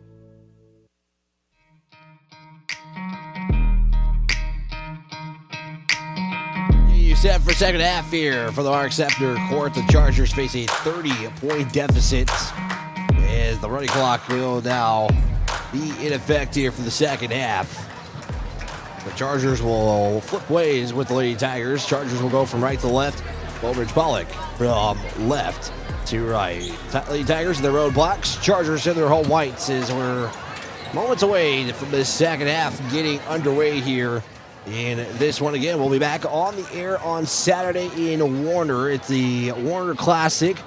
Girls will play James Valley Christian. And the boys will take on Aberdeen Roncalli. We'll have that coverage for you. Country 95.3 online at Country 95.3 Sports. Same starting five for both teams will start the second half. And Mobridge-Pollock is showing that they are not planning on slowing things down here at the moment as they are trying to steal possession away here from the Chargers. We're underway, second half action is Yeager will get the inbound and take it over the midcourt stripe now. Going from right to left here is now it's Bernie has it. Bernie on the far wing, now give it off to Kenny on the elbow. Here's the give now to Yeager. Yeager's going to fire a three. That one's up and left short. And now we got to run down for the rebound is Connell will pick up the rebound for Lady Tigers. On the other end, Blake Thompson, three is good. Blake Thompson with 22 points. And gives now the Lady Tigers a 33-point advantage. And it's going to be taken away there from the Chargers as the Lady Tigers can't get a second chance. And after a couple of opportunities out the turnover, it's Jaden Yeager comes down with the rebound. And we'll get a deflection out of bounds, staying with Sully Buttes. 51-18 your score. And boys game coming up next here is, I believe there's going to be some festivities if I'm not mistaken. Yeager give inside to Kinney, will spin and get contact on the arm. And it's a trip to the line for Scotland Kinney. And once again, the only one who's made it to the line here this evening. And free throws coming up here for Scotland Kinney after a foul has been assessed. Looks like they'll give it to Heil, and Heil will have to see Scotland Kinney make the first free throw. We'll get one more here, but the Sully County Sheriff's Office wants to remind you to be a good sport, whether at the field or in the gym. Good sportsmanship is a responsibility, whether you're at home or on the road. Don't drink and drive. This message from the Sully County Sheriff's Office. Kinney goes perfect for the first time tonight, and the only Charger to have gone to the charity line. Now swing it to Thompson. Thompson will fire a three on the far corner, and we'll get that one to go. Connell in this game has six three-pointers made here on the night. Bernie to Yeager, baseline drive. Now looks to kick out there to Bernie. She was running out of bounds, so couldn't really receive the pass there from Yeager, and the Chargers will turn it over. Back to the Lady Tigers now. Connell will make her way over the midcourt stripe. They'll pass off there now to Netterville. Now they'll go inside, kick out. Netterville will fire a three. That one's going to be off to the right. In a second chance by Heil for the Lady Tigers. Three on the other end. Missed there by Thompson. It's going to be rebounded, passed back there. Courtesy of Connell, and we're going to get a foul on Sally Buttes. If I just saw that correctly, Jay Yeager just picked up her third foul. That is the case. She is the only Charger besides Scotland Kinney who have fouled in this game. Kinney will get the rebound there after the missed shot by the Lady Tigers. Yeager has it, quickly goes inside for Kinney, spins to the left, couldn't get the shot to go down as deflected. And Thompson gets the rebound. There for the Lady Tigers. Step back by Connell on the far side. Then along two is good. Lady Tigers out to a 8-2 start here in the second half. Another foul called by the officials. They're going to give it off to Connell. Connell picks up foul number 2. Shot will check out. See Allie Beeler check in. And we got a moment of pause there for Scotland Kinney to tie a shoe. 4:35 to play. Yeager looking for the inbound. Looks, gives it off down to Kinney. Kinney now will make her way to the far side. Now give it off to Beeler on the far wing. Kinney off the glass, and it'll take a second to drop in. And Kinney's got all 4 here in the second half so far for the Chargers. 56-22, 4:14 to play. Connell has it. One dribble. Skip pass now to Thompson. She'll fire another 3. That one is in and out. And the rebound going to be picked up by Jaden Yeager. Taken away by the Lady Tigers. And Thompson will lay it up and in. So Chargers right now just finding some consistency on the offensive side of things. And Yeager will throw that to Kinney. It's blocked and knocked out of bounds. That's kind of like the go-to play now for the Chargers. They're trying to get Scotland Kinney. She's gotten a high percentage shooting night when she's got that play run to her on the post. Westfall looks for Kinney. He's able to secure the pass. Now give it off there to Bernie. Bernie now matched up there by Connell. Connell will make Bernie pass it off to Yeager. Yeager puts it on deck. Looks to give it off there to Kinney. Taken away there by Howell. 14th turnover by the Chargers. Connell will lay it up and in. 60-22 with 3:04 to go in the third. Yeager looking for Kinney again. Bounce pass inside. Goes off the glass. She's fouled, and that time it won't go in, but she'll go to the line and shoot 2 free throws. We'll give the foul off there to Howell. Picks up foul number 2. And Scotland Kinney, again, the only one who has scored in this third quarter for the Chargers. Looking to add 2 more. 60-22 with 2:50 to go is Kinney's first free throw. Will go around the iron and fall out. Jada Thompson will check in for Brooke Bain. Ellie Nelson in for Lee Bernie. The 1 more for Scotland Kinney. As the free throw is up. It's good. So a 1-2 trip. Makes it now 60-23. And quickly on the other end, the Lady Tigers not even spending 5 seconds get over the midcourt line. Thompson, a wide open 3. That one's good. And she is just staying open. 7 threes now for Thompson. And timeout taken by Sully. It's 30 seconds. We'll take one as well. It's a 40-point lead for Mobridge-Pollock at 63-23. 2:34 to go. We're back in 30 seconds on Country 95.3. Sunrise Bank Dakota in Oneida, they make banking easier with convenient mobile banking.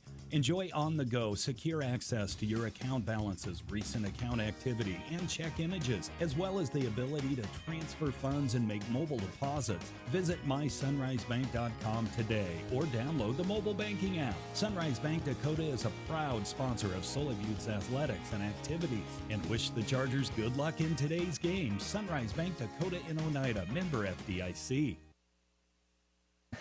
63-23 is your score. Give a big shout out to Mike, who chimed in on the chat, cheering for the Chargers here on this Thursday night. Right now, Sully Buttes just trying to find some offense here in this one, as they will be off to Warner on Saturday to take on James Valley Christian, and Chargers will turn it over. Quickly on the other end is the Lady Tigers. Right now, they'll still keep most of their starters out there. Connell will fire a three and make it. Same spot as Thompson did just moments ago. Final 2:05 here in the third. Yeager handoff to Westfall. Westfall will look for the give inside to Kinney, but will turn it over. Connell, bounce pass off to Thompson. Underhand scoop and score with the left. And Blake Thompson with 32 points on the night in a 68-23 lead here over the Chargers, as Westfall will lose it. It will stay Chargers basketball. Kentz will check in. Blake Thompson will check out. Now the clock is down to 1:30 here in the third. Beeler inbound to Kitty. Handoff now to Yeager. Back now to Beeler on the far wing. Three is good. Allie Beeler with a triple, and she gets her first points of the night with 1:12 to go. Lady Tigers swinging around. Skip pass down there to Jada Thompson. She'll try to put up a floater. And rebound, Connell, no good. And a couple of chances, and no points come out of it for the Lady Tigers. Rebound was courtesy of Ellie Nelson. Weishottle looking, give it off now to Nelson. Nelson now will swing it over to Beeler. Beeler looking for the give inside to Kinney, and we'll turn it over. Couple of straight possessions with turnovers now for the Sully Buttes girls. It's 68-26 with 30 seconds to go. Shot clock East separated by 10ths of a second. Tavery Smith, then J.C. Yeager will get set to check in on the next stoppage. Connell at the top. Chargers defend it nicely. Connell will zip it inside to Heil, and Heil will be fouled on the shot. And that's going to be a first trip of the second half for Mobridge-Pollock. With the foul off there to Sully Buttes. Kinley picks up foul number 2. First free throw, good. Get one more here is Heil's got point number 5 on the night. Tavery Smith again and J.C. Yeager are also in. First time this second half. Shot clock will be turned off after the free throw. Yeah, that one's a perfect trip there for the Lady Tigers. It's 70-26, 17.6 to go. Gang can hold for the final shot. Weishottle over the timeline. Looks, bounce pass off to Nelson. Nelson makes her way to the near wing. Now we'll spin away. Give it off there to J.C. Yeager. 6 seconds to go. Yeager with 5. Yeager to Nelson. Nelson just fires it up, but it's deflected by Connell. And that will be the end of the third. We played 3 quarters of basketball. It's Mobridge-Pollock 70, Sully Buttes 26. We're back in 60 seconds here on Country 95.3 for the final 8 minutes. YAG Air Incorporated is your locally owned ag chemical and seed retailer. YAG Air Incorporated offers reliable ground and aerial application. For the latest seed and chemical pricing, contact Kyle at 605-280-8710 or Tony at 605-280-4771. YAG Air for all your ag chemical and seed needs. Kyle 605-280-8710 or Tony 605-280-4771. Before or after the game, get together with friends at the Blue Goose in Oneida. The Blue Goose has a relaxing atmosphere, and it's a great place to talk about the game. Not only that, but you can see info and pictures of past teams and players. its history with the focus on the future. Be sure to kick back with friends and coworkers at the one spot that has it all. The Blue Goose in downtown Oneida. Proud to be a supporter of Sully Butte Sports. Chargers in the fourth quarter trail 70-26. As the final 8 minutes are on, again, running clock here for the final 8 as well. As Chargers just going to find some good here. The final 8 going into Saturday against James Valley Christian is the first shot there from Mobridge-Pollock. He's off the mark and a second chance, courtesy of Jada Thompson. Looks like the Lady Tigers are electing to play their bench here to start the fourth quarter. Shot's no good. It's Nevaeh Westfall comes down with the rebound. Westfall, Yeager, 3 is up. That one's no good. It's rebounded by LeBeau. And they're going to transition on the other end for a layup, courtesy of Jada Thompson. The Chargers still looking. They've only scored 8. It was a 22-8 output in the third by Mobridge-Pollock. Bounce pass off to Yeager. She'll back her way up. Now we'll fake the pass one way. Now to Westfall. Westfall now makes her way to the far side. A wide shot. She'll fire a long 2. That's off the glass. And rebound picked up there by Kimmets. On the other end, layup by LeBeau, no good. It's a one and done as Jaden Yeager with the rebound. Birdie to Weishottle on the drive. Left side, she's fouled and will go to the line. She'll be just the second Charger on the night to make it to the line. As foul will go against Kimmets, and that will be foul number 1 on the night. For her team foul number 1 in this quarter. Weishottle pauses for a moment, gets set, fires the free throw, and will hit it off the back iron. Be a good citizen, help out in your community, your friends and neighbors. Make Oneida strong and proud. Working together, we can all make our town great. Arrive live, this message from the Sully County Sheriff's Office. Weishottle for a second, got it to go in. 6:35 to go here in the fourth quarter. It is 72-27. It's been all Lady Tigers in this one. Kevin's floater from 8 is good. Westfall to Yeager now. Looks for Kinney, and that'll be a turnover. It's turnover number 17. Quickly on the other end, it's going to be Rath who will put a 2 up there on a mid-range jumper. Yeager going to try and pick up the pace. Shots deflected, but she'll be fouled. As Basie Connell is in disbelief of that foul call, and she'll pick up her first. And that is the team's second of the quarter. 5:59 to go.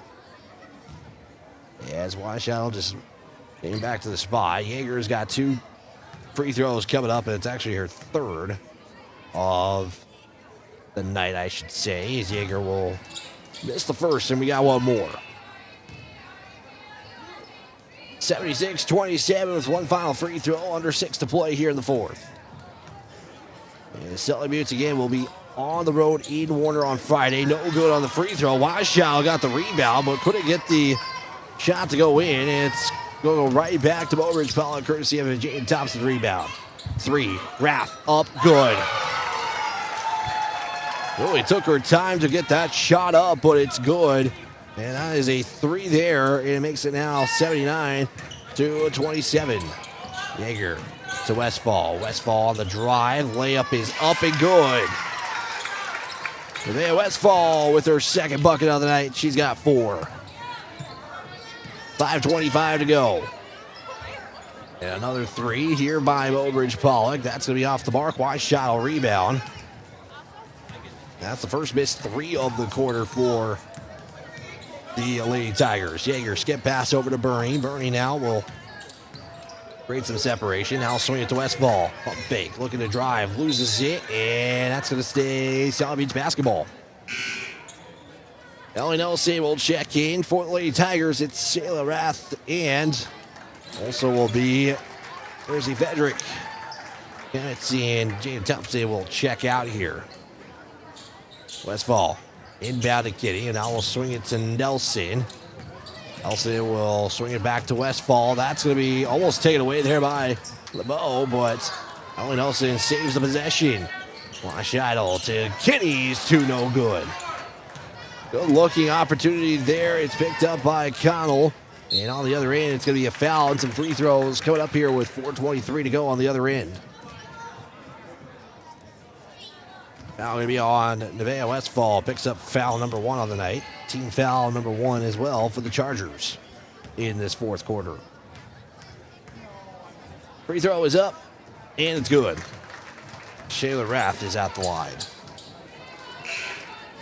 Got one more final free throw here. Allie Beeler will check in for Weishidel, and looks like Coach Rulli will slowly bring her bench into this one. As the final free throw is left short.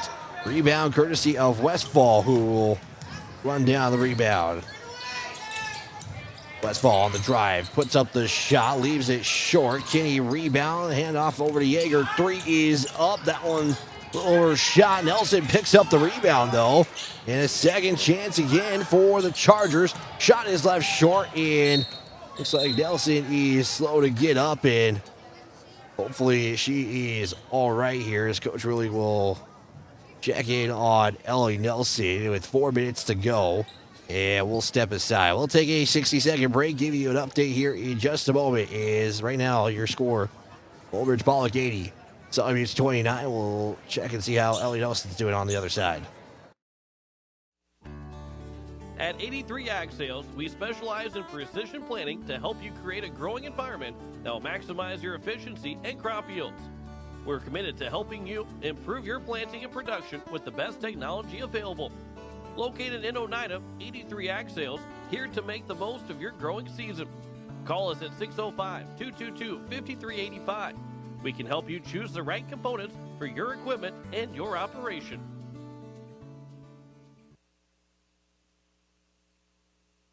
Back here on Country 95.3, online at Country 95.3 Sports is they're still checking on Ellie Nelson right now, and not to speculate anything that kind of injury it was. Just kind of went to the ground and did not get back up. So Coach Rulli and the training staff is just checking on Nelson, and the good news is now is sitting up, so that is good news there, and just probably slowly trying to help Nelson out. Again, we're at 4 minutes to go in the fourth. Your score is Mobridge-Pollock 80, Sully Buttes 29 here in this fourth quarter, and we'll be running clock resuming, and that is good news for Charger fans as Nelson is going to slowly walk off the court here with some assistance, and again, you hope that she is okay, and we'll just get looked at by the training staff, and once again, you hope that she is all right. So 4 minutes to go, we'll resume action here. It is going to be Mobridge-Pollock basketball after the injury timeout. 3:53 to go here is Mobridge-Pollock just swinging around here. It's a triple by Frederick that will be left short and out of bounds. And it's going to go right back to Sully Buttes again. Boys game coming up next here on Country 95.3 on KLXS Pier.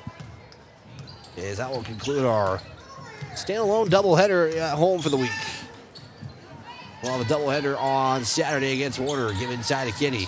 Kinney looks, kick out birdie. 3 is up. That one's going to be left short as well. And it's going to be brought down by Connell for the Tigers. So Sully Buttes will go to 2-15 on the season. They're still trying to hold on to that home playoff game in the first round as the Chargers will steal it. Mobridge-Pollock's fighting for just climbing up in that Class A standings. They are number 1 right now in their region. And Chargers have it back. Kinney off there to Beeler. Beeler's 3 is going to hit the side of the metal. And it's going to just be brought down for a rebound by Frederick. Back on the other end. Kick out. 3 by Rath is good. Yeah, she gives a celebration to her team. Cheyenne Rath with 2 threes. She's got 11 in the contest here so far. 2:22 to go. Kenny has it. Looking for Yeager. Does. Yeager will go baseline off the glass on the left side, and we'll have that go short as Rath will pick up the rebound. Again, Rath 3, and in and out is the whole bench is getting up for Mobridge-Pollock. Yeager will come down for the rebound, but Mobridge-Pollock going to just try to continue to climb in that Class A standings. Right now they sit 11th. Chargers, again, right now they are going to be looking for a win on Saturday to keep their chances of a home game alive in the Region 6B playoffs. And again, the team that we've kind of been mentioning maybe as a potential first-round opponent is going to be Pre-tipoff, and we'll try to get updates as the loose ball will give the Chargers the basketball back. It doesn't look like we do have no update from the Pre-tipoff contest against Wright River. That was a 5 o'clock start. That could have possibly been the JV game starting in that one as well. We'll give a foul to Bernie. And that will make some substitutions here. Shadow will check in for Bernie, and they'll start to clear the benches. Coach Wheeling will do so as we'll see Riley Weinheimer check in for Jaden Yeager. So there'll be Shadow, Weinheimer, you got Tavery Smith, J.C. Yeager, and Scotland Kinney as the 5 in there. Final minute of this one here. He is all swinging around. Mobridge-Pollock does have to get one more shot off here, or maybe a couple, as it hits the back iron, and it will drop in there by Elena LeBeau. And Mobridge-Pollock just adding on to what they have done here. They've outscored the Chargers 15-3 here in this third quarter. Kinney will look, give it off there to Tavery Smith. She'll fire a 3. That one's up and hit the back iron. And Kinney going to try to fight for the rebound, and it's going to be a holding call, and probably got away with a traveling there, did the Lady Tigers. So Scotland Gage just picks up the foul after the missed shot there from Tavery Smith, and looks like the Lady Tigers will just go ahead and hold on to it. So that'll be your final. It will be Mobridge-Pollock 85, and Sully Buttes will drop to 2-15 with an 85-29 win for Mobridge-Pollock. And we'll have a quick recap of this one, get you set for the boys game coming up next year. 2-minute timeout. We're back here on Country 95.3. AGE Corporation's contractors and crane service are proud supporters of Sully Buttes Sports. For almost 60 years, AGE has been building South Dakota. For all your site work, construction, and crane work needs this season, AGE is here to help. Give them a call. AGE Corporation and Crane Service, 223-2732. That number again, 223-2732. AGE, proud to support local sports. At AgTegra, we're leveraging the power of the cooperative to benefit our farmers and ranchers, their families, and local communities. We're creating jobs for your neighbors and putting money back into our communities. We're lending a hand in our rural fire departments, food banks, and 4-H and FFA programs. That's what local is all about. When you do business at AgTegra, you help us make a difference in your community. AgTegra, strong, stable, dependable, and local. Teamwork is important to Barber Chemical in Oneida. With a full-time agronomist, sprayers, and licensed applicators, they have the team to get the job done. Their fully stocked warehouse will always have the latest products and technology available. Service, quality, and efficiency. That's the game plan at Barber Chemical. See Barber Chemical for your soil and tissue sampling needs. Good luck, Chargers, from your teammates at Barber Chemical in Oneida.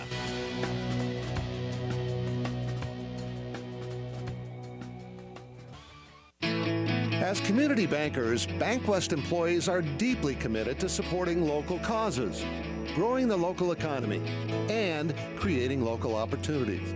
At a time when you can bank anywhere, we hope you choose Bank West. We'll be your financial partner for the long haul, helping you and your community achieve financial success. Bank West. Convenient, connected, committed. Member FDIC.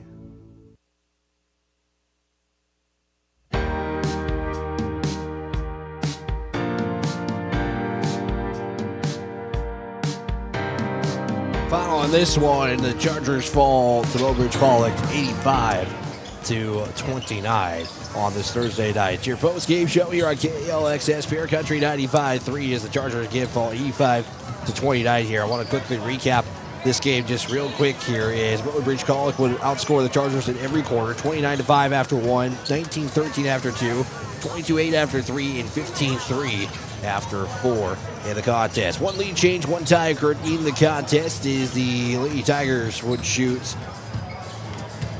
32 of 63 from the field, so just nearly about 50% on the night. 15 of 30 from three-point land and 6 of 10 from the charity stripe in this one. For the Chargers, they shot 11 of 37 from the field, 2 of 16 from three-point land, and 5 of 12 from the charity stripe. Bench points 3 and Mobridge-Pollock 23 on the night.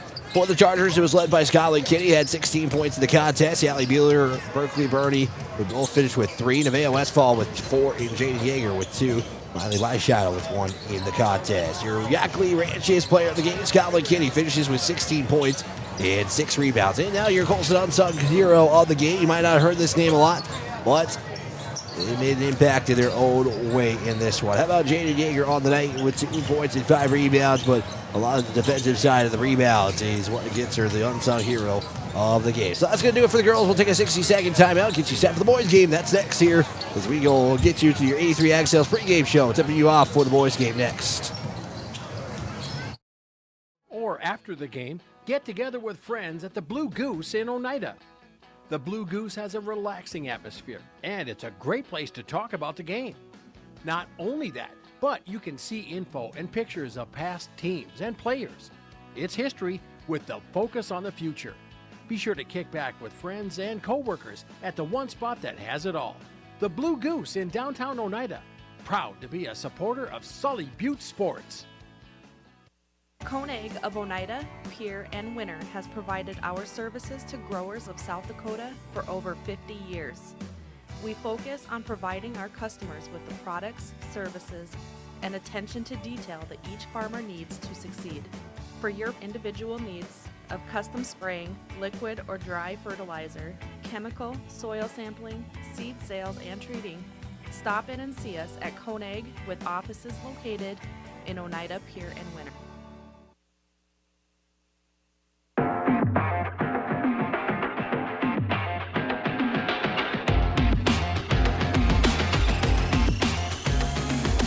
Boys turn here in this doubleheader from the Mark Sefter Court on the campus of Sully Butte High School as the Sully Butte Chargers looking to get another win here on the night. Chargers come in at 12-4 on the season. They have won their last 3 meetings. It was a 61-45 win against the Harry Selby area Wolverines. Got that game to a close one, but the Chargers held on the entire way. Easton Moore and Wesley Whitler, those two had a night. They combined for 49 points of the 61. So, pretty good night for them, to say the least. Mobridge-Pollock comes in at 9-5 on the season. They defeated Todd County at 70-58, and currently they are on a 3-game winning streak entering this one. So one of these two teams is going to have their 3-game winning streak snap tonight here in Oneida in this one.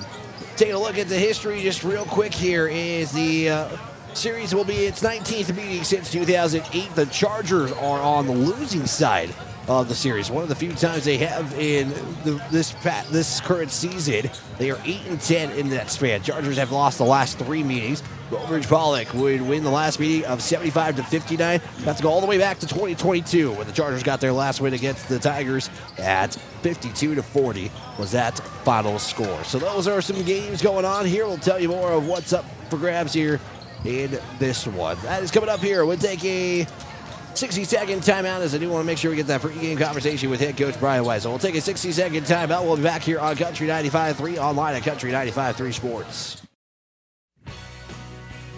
Hometown shopping at its best. Don's Food Center has what you want and where you need it most. Right in Oneida. Enjoy a great selection of groceries, fresh meat and produce, friendly service, and more. Get all your snacks for the big game at Don's Food Center. Don's Food Center is a proud supporter of Sully Buttes Athletics and wish the Chargers good luck in today's game. Don's Food Center, where parking is convenient, shopping is easy, and your time is priority. AGE Corporation's contractors and crane service are proud supporters of Sully Butte Sports. For almost 60 years, AGE has been building South Dakota. For all your site work, construction, and crane work needs this season, AGE is here to help. Give them a call. AGE Corporation and Crane Service, 223-2732. That number again, 223-2732. AGE, proud to support local sports.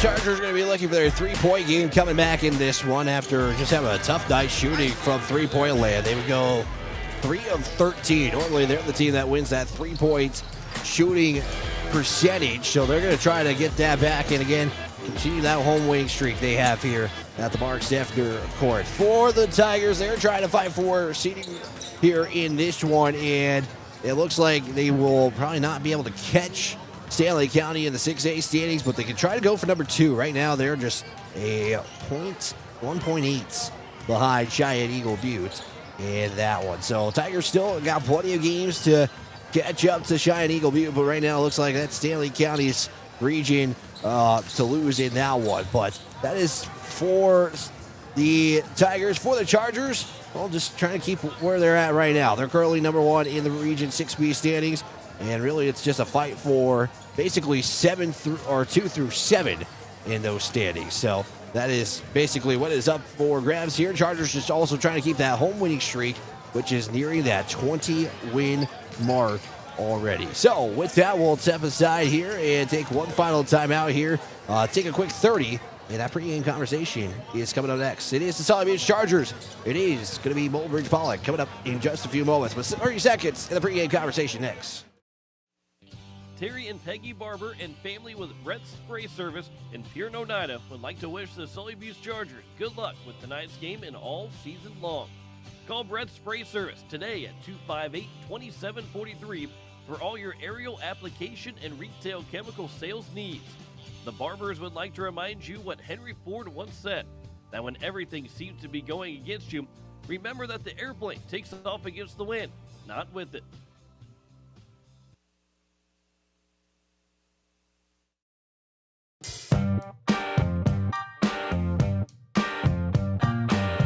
Back here on Country 95.3, online Country 95.3 Sports. Head coach Brian White here with the Sully Butte Chargers head coach boys. And coach, first off, kudos to your team for, not surrendering that lead the entire game. They got that to within 2 a couple of points, but in the end, you guys won the stat that mattered most on the scoreboard. Yeah, we had to grind it out a little bit. We went through a stretch there where we didn't defend as well as we needed to, and it kind of got them back in the game. A couple turnovers and a couple poor possessions, and then defensively not handling some things as well as we needed to. They went through some zoom actions with high ball screens that kind of put us in a difficult spot at times until we made some adjustments. And then once we made some adjustments, we were able to kind of change some things. And then our defensive intensity picked up, and that kind of was the thing that kind of got us over the hump. So we found a way, and now we moved on to the next one. What does that say about your team that, there's always that you guys always find a way to win, especially in games like that you guys have had recently with these close matchups? What does that just say about you guys and just finding that way to get the W, go 1-0 like you say every week? Well, we haven't got all of them, so that's part of it. We'd like to probably not play in that many close ones, but it's not going to be easy. Anytime we think that, if we ever think that's going to be easy, it's not. There's too many good basketball teams. There's too many good athletes out there that are – everybody's coming to compete, nobody's walking in that's going to hand you something and just expect expect to lose. Everyone's going to come out and compete as hard as they can and give us everything they got, and we've got to always match that intensity. I thought we did fine there. I thought we came out ready to play. They just made a run, and they're a really good they're a very athletic team the other night. I mean, there's a reason that they knocked us off in football, and they've got the athletes to do a lot of those sort of things. They're very athletic, built well, and good basketball team that is going to make some noise down the stretch, I think. Yeah, you guys, again, are sitting comfortably at 1. I know you want to get the wins to kind of keep your guys selves in a home court advantage during the postseason, but let's go into tonight, Coach. 1 day rest, and you're taking on a team who's striving for some wins right now, and Mobridge-Pollock. So just talk about this Tiger squad and how you guys are approaching tonight's game. Yeah, they're really good. They're going to be as good a team as we've played this year. They got some really good basketball players. The Frederick kid, the Eisman kid, they've been playing for a long time. They're really talented players, and then they got some complementary pieces that go with them. They're down 1 just due to some injuries, which is unfortunate for them. But they're a really good basketball team, and we're going to have to play really, really well tonight to have an opportunity to win. When I mentioned the games like against the Wolverines, where there's just there's that one night shooting is not there, but how important is it going to have everything go for you guys to start off this game tonight? Yeah, we want to show up, we want to play right from the get-go. It's going to be a fun game. It's going to be up and back. It's going to be a lot of transition basketball, a lot of up and back. A lot of people getting after it, a lot of kids that can make shots. It's just going to be a good basketball game that's going to be a lot of fun. So we're just hoping that our kids come out and are ready to go right from the opening tip, and that we don't have to, that we get to utilize our timeouts to take care of strategies and not to interrupt runs or get us moving. Perfect, Coach. As always, what is it going to take for you guys to go 1-0 tonight against another Class A squad? We're going to have to defend really well. We're going to have to rebound the basketball. That's going to be a big key for us tonight, is rebound the basketball. And we're going to have to kind of take care of some transition stuff. We're going to have to not allow them to get out in transition. Them getting out in transition kind of changes the game. So we're going to have to really take care of those sort of things. Perfect, Coach. Thank you for your time, and best of luck today. Thanks for covering us. We appreciate it. Big thanks to head coach Brian White for taking some time here in this one. Starting lineups are just a moment away here. But take a look at your uniform report for this one. Is the Tigers going to be in the road blacks, the cursive Tiger on their jerseys in white. They have white numbers trimmed in orange on their uniforms. For the Chargers, home white, Sully Buttes on their uniform. Sully's on top of the number, Buttes at the bottom. They are in purple, trimmed in black in this one. Starting lineups are just a few moments away. 30-second timeout. We'll get those starting lineups. The tip-off is next. When connection matters, it's not just about speed. It's about people. At Venture Communications, you get 100% fiber internet, dependable phone service, and streaming options that fit your life. All supported by friendly local teams who live and work in your community, ready to help anytime. From everyday moments to the ones that matter most, Venture is here to keep you connected. Call 605-852-2224 or visit venturecom.net.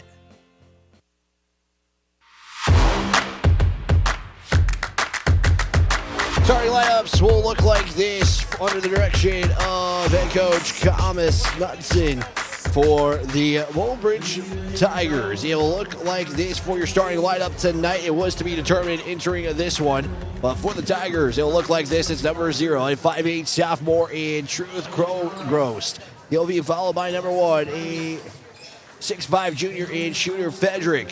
And also, it's a 6-foot junior, number 2, Easton Eisman. For the Tigers, it's number 5, it's Kyson Goodshield, a 5'8" sophomore. And number 10, it's Jesse Snyder, a 6'2" junior. For the Chargers, it is looking like this under the direction of head coach Brian White's assistant is Jesse Whitler.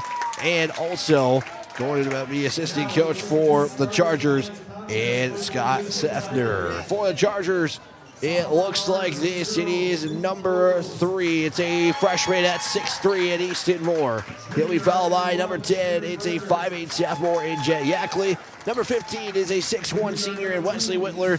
Number 20 is a 5'10 senior in Gavin Colson and James Miles, a 6'2 senior. To round up the starting lineup, number 44. Tigers lineup getting announced here, and a big thanks to A3 Ag Sales for helping us get tipped off for this contest. They're just now announcing the Chargers lineup here in just a moment. Chargers will go from left to right in the first half. It is the Tigers from right to left in their home whites again. It is Easton Moore, Jet Yackley, Wesley Whitler, Gavin Colson, James Miles. And for the Tigers, Truth Krogos, Shooter Frederick, Easton Eisman, Kyson Goodshield, and Jesse Snyder. Those are your starters in this one. Chargers in their home whites, Tigers in their road black. Scoreboard tonight brought to you by the Ringneck Energy and Venture Communication. Scoreboard is we will get you set here for the first quarter as it's not a final no more. Again, girls lost, so the boys are the last team standing trying to get a win between the varsity and JV squads as the middle school boys did pick up a win on the other court here, the multi-purpose gym earlier today. Is Chargers final moments here. And here we go.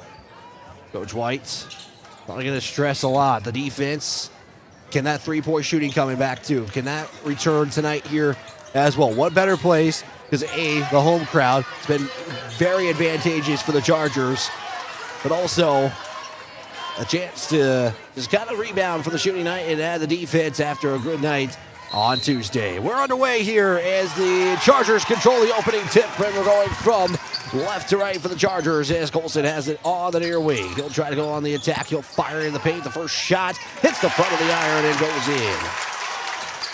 And the Chargers, just like that, take a quick 2-0 lead on your Ringneck Energy and Venture Communication scoreboard. Both these two teams like to go quick here. Mobridge-Pollock had a great showing in that Sioux Valley Classic, and on the other end, it's a Jesse Snyder with the answer. Tied at 2 apiece here in the early going. Both games starting off with made shots. Mobridge-Pollock has a section here. As Yackley has it near wing. He'll go to the paint, kick over now to Moore. Back to Yackley at the top with 19 on the shot clock. Colson to Moore. Now to Yackley. Pump fake. He'll go on the drive. Kick down Moore. 3 from the top. He splashed in. Easton Moore with a triple, and the Chargers start their game with back-to-back possessions and points. On the other end is going to be a whistle and 2 free throws coming up here for the Tigers. And at the line will be Truth Krogos. I lie, it's actually Easton Eisman is who they say that one's going to be the shot for. Well, a chance to cut it to within 1. James Miles picks up foul number 1. First free throw off the mark for Eisman. Being responsible going into the game and driving home. Please obey speed limits in towns and on highways. Arrive alive. This message from the Sully County Sheriff's Office. Free throw is no good. Whitler will secure the rebound for the Chargers. They'll stay 5-2 here. Whitler, hand off down to Moore. Moore will put it on the deck, try to go through the defense. Spins around a couple of times, puts it off. Then the Chargers stay perfect from the field. 7-2 your score. Ringneck Energy, Venture Communication with 6:40 to play. Here's the drive. Give it out there. It's going to be a turnover as it slips through the hands of Snyder. And it'll be turnover number 1 on the night. Cooper Falkenhagen quickly going to check in here for James Miles. There's 6:36 to get play here. Again, both teams going to go fast pace. D.T. Meyer in the house tonight as well. On the other side, sitting behind that Charger bench. Colson now swinging out of Moore on the far wing with 22 seconds on the shot clock, 6:20 on the game clock. They're going to try to bully his way in. Loses it for a moment. Gets it back. He will be contact and some fouls coming up here for free throws. They're trying to put up the shot. It was deflected. He got his own rebound and now will be fouled by Eisman, who will pick up the first foul. So Whitler at the line to shoot 2 free throws. First free throw is good. That'll be his first points of the night. Final free throw coming up here for Whitler. Looking to go perfect in the first trip of the night for the Chargers. Takes a few deep breaths. One dribble. Up. And no good. Brought down by Snyder. 8-2 your score with 6:10 to play. Oh, the midcourt stripe there was good shield. He'll get it back there from Snyder. Makes his way to the far side. It's Ghost. That will be Frederick, on the shot. That's going to be no good. Whitler will just pick it up there after the missed two from Mobridge-Pollock. Whitler shot. He's fouled once again, and 2 more free throws coming up.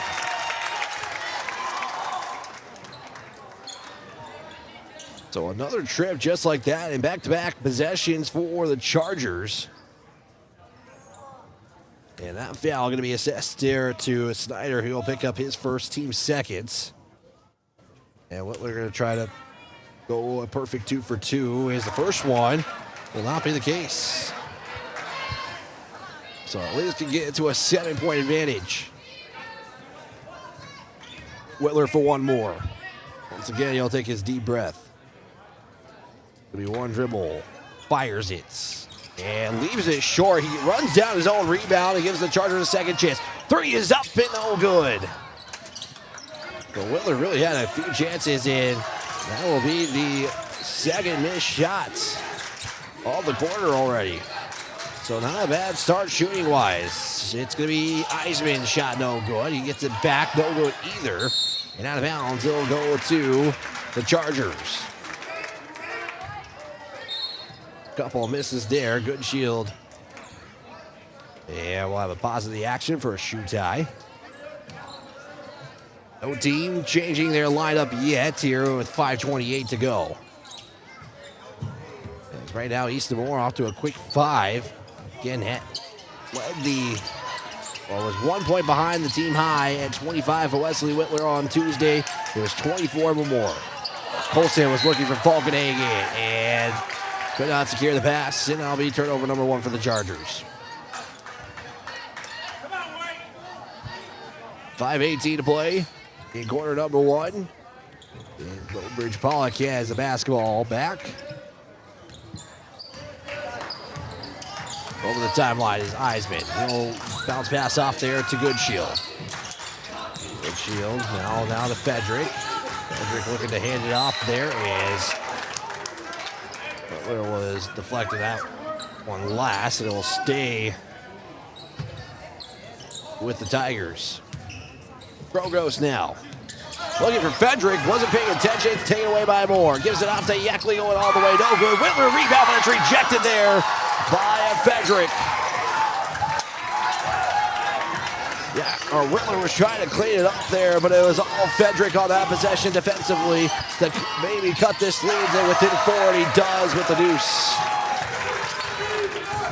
8-4, 4:37 to go in the first. Colson has it now. He'll swing it off to Yackley at the top. Yackley with the handoff down to Whitler. Whitler drive, paint, makes the move, and underhand scoop and score. Whitler just so smooth on his drives to the basket, and he gives them a 6-point advantage. Does the Chargers. At the top is Snyder. Matched up there by Falkenhagen. Falkenhagen looks for the lob. Pass inside there, and it goes to Frederick for 2. I'd say that was courtesy of Snyder, who got the basket, but Falkenhagen was matched up there defensively. Colson drives, switches the hand, and will have that left short. And so the Chargers, who started off hot, have cooled down a little bit, but taken away there by Whitler. Whitler gets the contact. He puts it up. It's good. And Wesley Whitler with a chance for a 3-point play. Gotta give big thanks to Jeremy for helping me with the score. I was going to add it after the free throw. 3:41 to go, and Snyder picks up his second, and basically just Whitler threw that up for a prayer, and it went in on the layup, and they are going to have Snyder check out, and into the contest is Cale Knudsen. So Whitler for the 3-point play. That's no good. Falkenhagen trying to get the rebound. Still on the floor, and it's going to be picked up by a good shield. On the other end, the layup is good by Frederick. And he's got 6, and the lead is back to within 4. Whitler has already run out of room on my stat sheet here in this first quarter. As Moore has it now.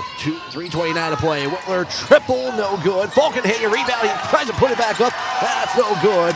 And it's going to be two and done for the Chargers. After this shot there, put back by Falkenhagen.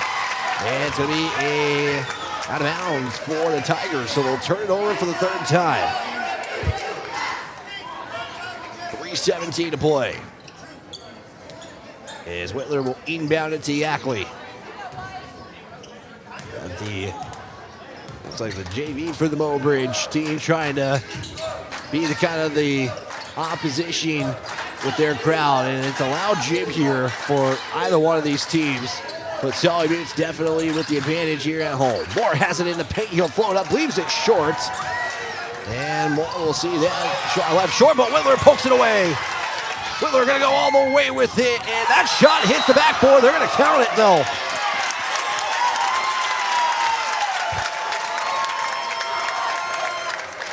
And so now Coach is going to question it, and that's not going to be the case. So they'll give Whitler the points.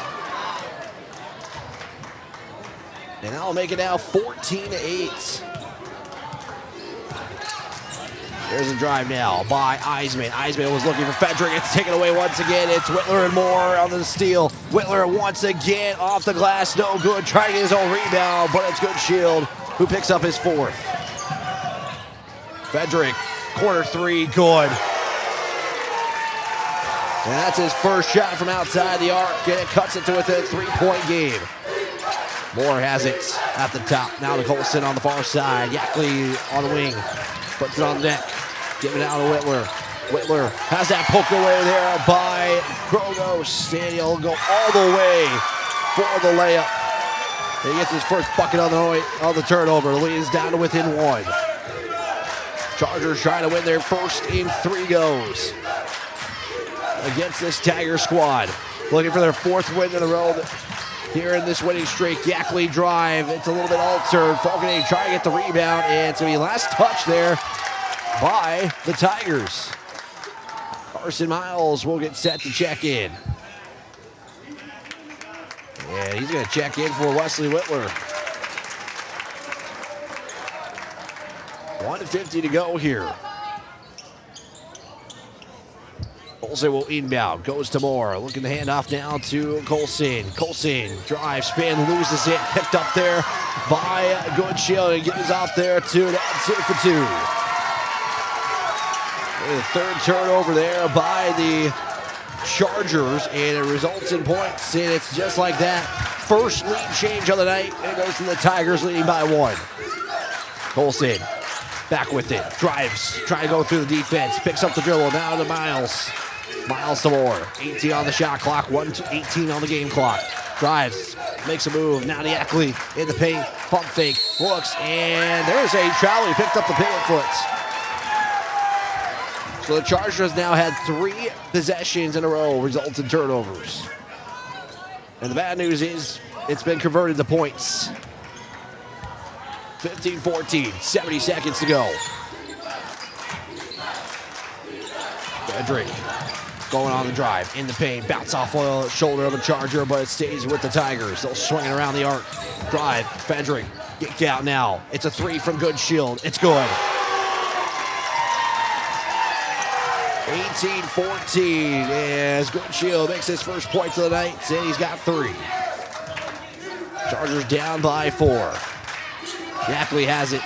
40 seconds to go on the game clock. 23 on the shot clock. Yackley spins. Paint. Kick out. Colson. Triple is up.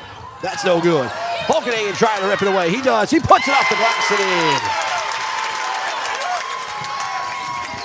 I have to keep turning my crowd mic down. That's how loud this gym has gotten. It is now 18-16. Tiger advantage. Fedrick has it. Near side wing. Now he'll drive baseline. Kick out over to Goodshield. Once again, another 3. That one's going to be off the mark, and a foul.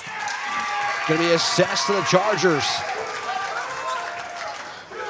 Jay Yackley just picked up his first. And Whitler was going to check in, but going to not be the case. That'll be Brett and Barber checking in for Gavin Colson. 10.5 on the game clock. Shot clock turned off here. Inbound. Goes to Eisman. Give it off down to Good Shield on the corner. He'll drive. Going off the glass and in with 6 seconds to go. Yackley going to push the pace here. It's 1 second. Yackley shot up and no good. And I think Yackley was going to be looking for a foul, but that won't be the case. It's a 4-point lead for the Tigers at 20-16. We're back in 60 seconds for quarter number 2. Building new, remodeling a little or a lot, or replacing the old with the new, Oliver Construction in Oneida is reliable, honest, and affordable in helping you make your house the home you've always dreamed of. Large or small, inside or out, give Oliver Construction a call at 295-2289 for all of your home construction and remodeling needs. Oliver Construction, 295-2289.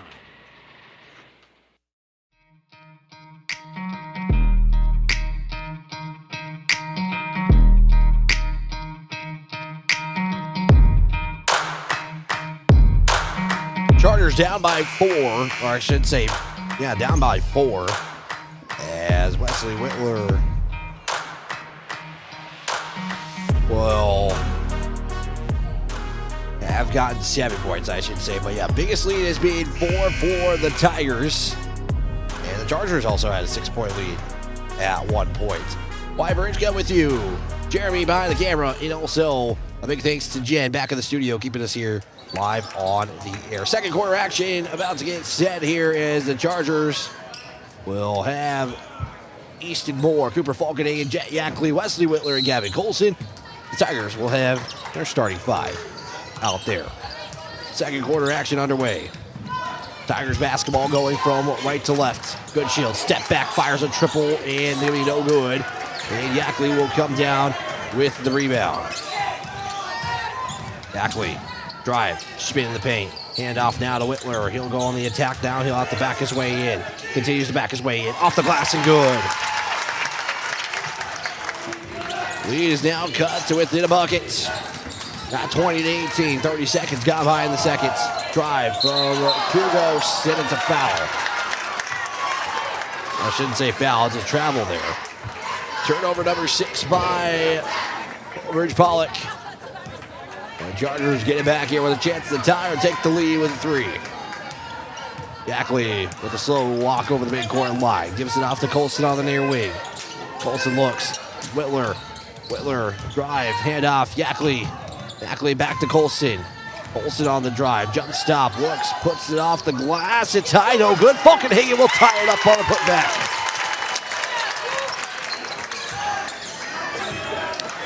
$20 apiece. Tie number 2.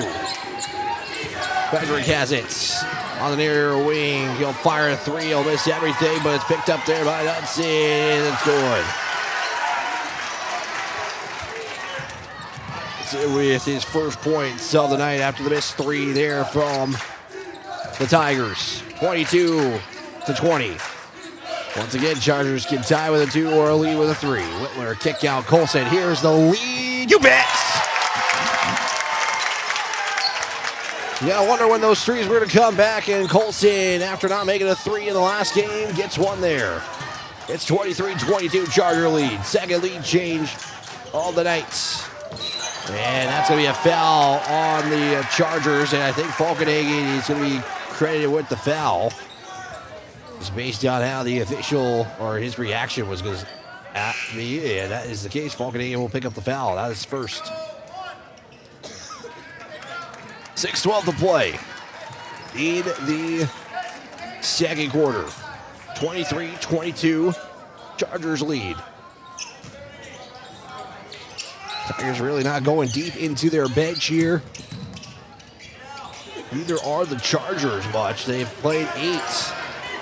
Tigers have played 7. Slider back in. We got Krogost in. Krogost. Frederick, 3. Yes. 25-23 after the 3 by Frederick. And getting it from everywhere as Moore's jumper is off the mark. Frederick has it back. He's going to go all the way. He'll look to give it off. Looked like he was going to put up a shot. but Krogos gets it. That timeout spent by the Chargers. With 5:32 to go. And it's going to be a 30-second timeout here, so we'll just keep it right here. Be example, driving sober shows your passengers and others that you take responsibility for them and yourself. Arrive alive, don't drink and drive. This message from the Sully County Sheriff's Office. And definitely something defensively slowing the Chargers down right now. Right now we're tied at 7 apiece in the second quarter. It's a 27-23 lead here in the second quarter for Mobridge-Pollock. As the Chargers look like they're going to spend their full 30 seconds. The Tigers have dispersed from their bench. And Coach White, maybe just a timeout, reassess, but also potentially stop a run that the Tigers could maybe start going on here. So Charger basketball after the main shots by Krogos. Yackley to Moore. Moore now will run over the midcourt stripe over to Colson. Colson will pass it off to Moore. Now a kick out Colson. Three is up and good. Colson with back-to-back threes for himself and cuts the lead within one. 27-26, 5:10 to go. Eisman, long pass to Snyder as he threw it up the high there for him. As Snyder looks, bounce pass, was looking and turns the ball over. It's a 1-point deficit for the Chargers. They can take the lead here. It's Yackley. Walks over the line. Here's the survey. He'll bounce pass off to Folkenagen. Folkenagen swing it to Colson. Now to Yackley. Not about a three. Doesn't elect to take it. He's going to go on the drive. Puts it on the deck. He'll spin in the paint. Puts up the shot. And it's off to the right. Coach White maybe giving some direction there, but it's going to be a missed shot there for Yackley. And the basketball will go right back to the Tigers. Krogos. Quickly now to Snyder at the top. He'll get it right back to Krogos. Krogos swing it to Eisman. Eisman will float it up from the charity line. It's good. 29-26. The Chargers can now tie it with a three here. Right now Gavin Colson been that three-point shooter. Start things off. He's in the paint. Puts up the shot. It swirls in and out. Folkenagen trying to get the rebound there, and it's going to be Snyder who ends up with it. Wesley Snyder with 2 points and 3 boards. Kick out. Frederick fires it with more closing in. It's good. And the Tigers are on a run. 32-26. Frederick with 15. Taken away by Frederick. Frederick throws it down. As easy of a lay to throw it down as you can get it here in high school basketball, and Frederick will pay it off. 34-26. Biggest lead now at 8. Colson to Yackley. Three, no good. Folkenagen rips it away. Couldn't get the shot to go. Got another fight for the rebound, and it's going to be a jump ball. It'll favor the Chargers. So Sully Buttes is going to have it back with 3:25 to go. As Folkenagen trying to have some aggression on the rebound there, trying to rip it away. Colson inbound to Folkenagen. Folkenagen giving it off there to Yackley, but a reach will call foul and reset the Chargers from the sideline. So that'll be the first foul on the Tigers on this quarter, and foul is given off to Eisman. And the official says is not the sideline, but we'll do it from baseline. So Moore inbound. Get off there to Whitler. Swing it to Colson. Colson. Gonna go out to the paint to Moore. Three is gonna be no good. A couple of bounces, but Snyder will once again secure another rebound.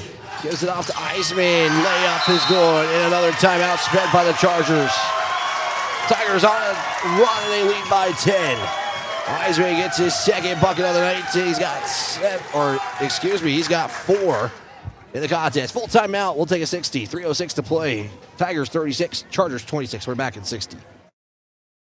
Whitler Seed Farm, already known for high-quality certified seed wheat, and now they're your Beck Hybrids dealer. Jesse and Sherry Whitler and family are proud supporters of students and athletes of Sully Buttes and wish them all the best this season. Whitler Seed Farm is the industry leader in variety, selection, seed treatments, and their loading is second to none. Visit whitlerseedfarm.com or give Jesse a call at 605-280-0152. Your source for seed for every acre. Located in Agar and Oneida, Whitler Seed Farm, 605-280-0152.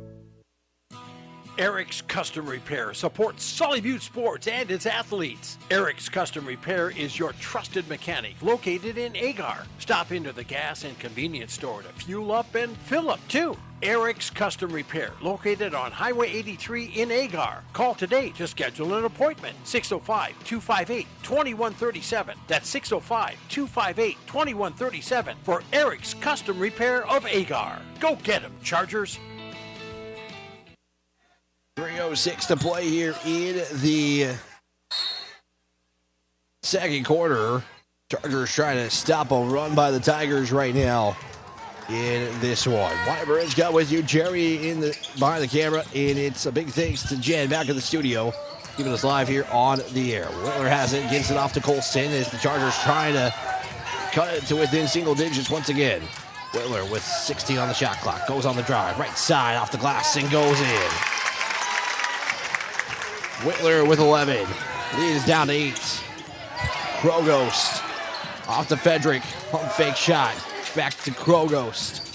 Will drive. Pump fake the shot once. Kick out now to Snyder. He'll fire a 3, and that one's good. Mobridge just cannot miss a shot right now. They've outscored the Chargers 19-12 here in the seconds. Colson loses it. Can't handle it. Yackley packs it back up, though. And the Chargers save the possession. Moore backs his way on him. Fedrick tries to lower the shoulder a little bit in there. Falcon comes up with the rebound. It's Colson 3. Yes, it's good. 9 points in the second for Gavin Colson. It's back to an 8-point game. Falcon with the rebound to save the second chance. There's a give now. It is inside for Cool, and Cool's got the 2 to go in. Mobridge-Pollock just answering the Chargers right now here. Colson to Falcon hanging, no good on the shot. And another fight for the rebound is going to be picked up, ripped away there by Colson. And it's going to be a jump ball. It'll favor Mobridge-Pollock. And I think Coach White is just trying to preserve a timeout as he's already burned 2 in the first half. 41-31 with 1:32 left to go.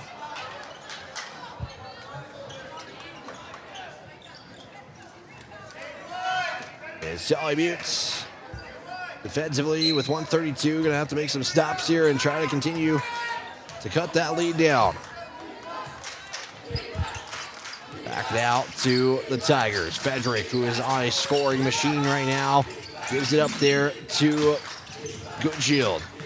Eisen will kick out now. Snyder now with a couple of dribbles. Up and inside there is the first time we're calling somebody else's name for the Tigers, and that is going to be Gavin Hornback, who's got 2. And he's not on my stat sheet, but it increases the lead to 12. Shot no good. Whitler puts it up. No good. Second chance. Also not good. So a couple of chances for Whitler. Not able to get it to go in. 49 seconds to play. Back now to the Tigers. No good. Fedrick taps it out. Behind the back there to Goodshield. 3 is up. And the payoff doesn't work as Falcon will secure the rebound. That was a really great behind the back pass. There's not much you could say about that one. That was just well done. Colson has it with the shot clock separated by a second and a half. Looks like Colson will just elect to hold on here. Carson Miles will check in on the next whistle. Colson works. Trying to get the offense started. Whitler has it. Whitler jump stop in the paint. Off the iron. It's good. And Wesley Whitler will get it to within 10. It's a 3 with no time on the clock. And I'll do it for the first half. 43-33. Tigers with the advantage. We'll step aside. We're back in 2 minutes for the halftime. Oahe Grain in Oneida has been doing business with you, the producer, since 1954. They're one of the largest privately owned elevators in central South Dakota. Their friendly and knowledgeable team of employees is there for you. With 220-foot truck scales and 5 dump pits, they're sure to get you back to the farm quickly. They also have a 110-car shuttle loading facility and have 2 grain dryers to help serve you in all your grain handling needs. Call Oahe Grain Corporation in Oneida at 258-2811 or check them out at oahegraincorp.com. Grain is their middle name. With over 40 years of experience, Lake Canal Construction Incorporated is your one-stop shop for grain handling on the farm or commercial. From repairs to complete new build projects, we've got the expertise to take on the toughest jobs. We're a proud authorized Sukup dealer ready to meet all your grain bin needs with quality products and dependable service. Call Todd today at 605-295-0011 for quality work backed by a crew you can trust. From Todd, Gary, Legina, and the entire Lake Canal Construction crew, good luck Chargers on a winning season. Inheritance, romance, and investment scams continue to plague South Dakotans with high dollar amount losses. They prey on vulnerable adults and swindle consumers out of their funds. Scammers befriend the victim, making it difficult for them to see the reality of what's happening. If you have a loved one susceptible to this type of scam, sit down and talk with them about these issues before it happens to them. If you or a loved one have been scammed in this manner, please reach out to the South Dakota Office of Attorney General's Consumer Protection Division at 800-300-1986. Barber Farm Service Incorporated and Barber Chemical wishes good luck to the Sully Buttes Chargers. Growers, call Ken or Jack for all of your planting and harvesting solutions at 258-2708. That's 258-2708. Barber Farm Services and Barber Chemical, located under the White Water Tower, 2 miles south of Oneida. They know that hard work does pay off. Go Sully Buttes Chargers from all of us at Barber Farm Service and Barber Chemical.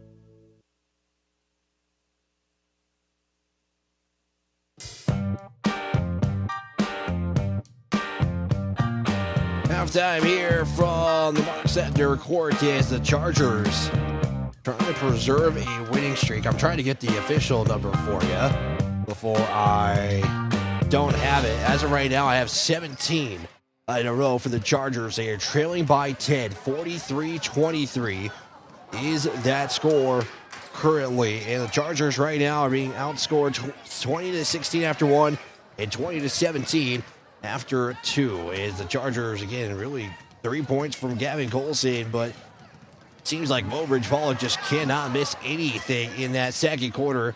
Unofficially, they shot 75% in the first and in the second. 18 of 24 from the field was the Tigers from Mobridge-Pollock. For the Chargers, 14 of 33 from the field, 4 of 8 from three-point land, and 1 of 4 from the charity stripe. The bench points, Mobridge-Pollock with 6, and Sully Buttes with 4 so far. Rebounds, I have the Chargers at 13 and Mobridge-Pollock at 12 in the early going.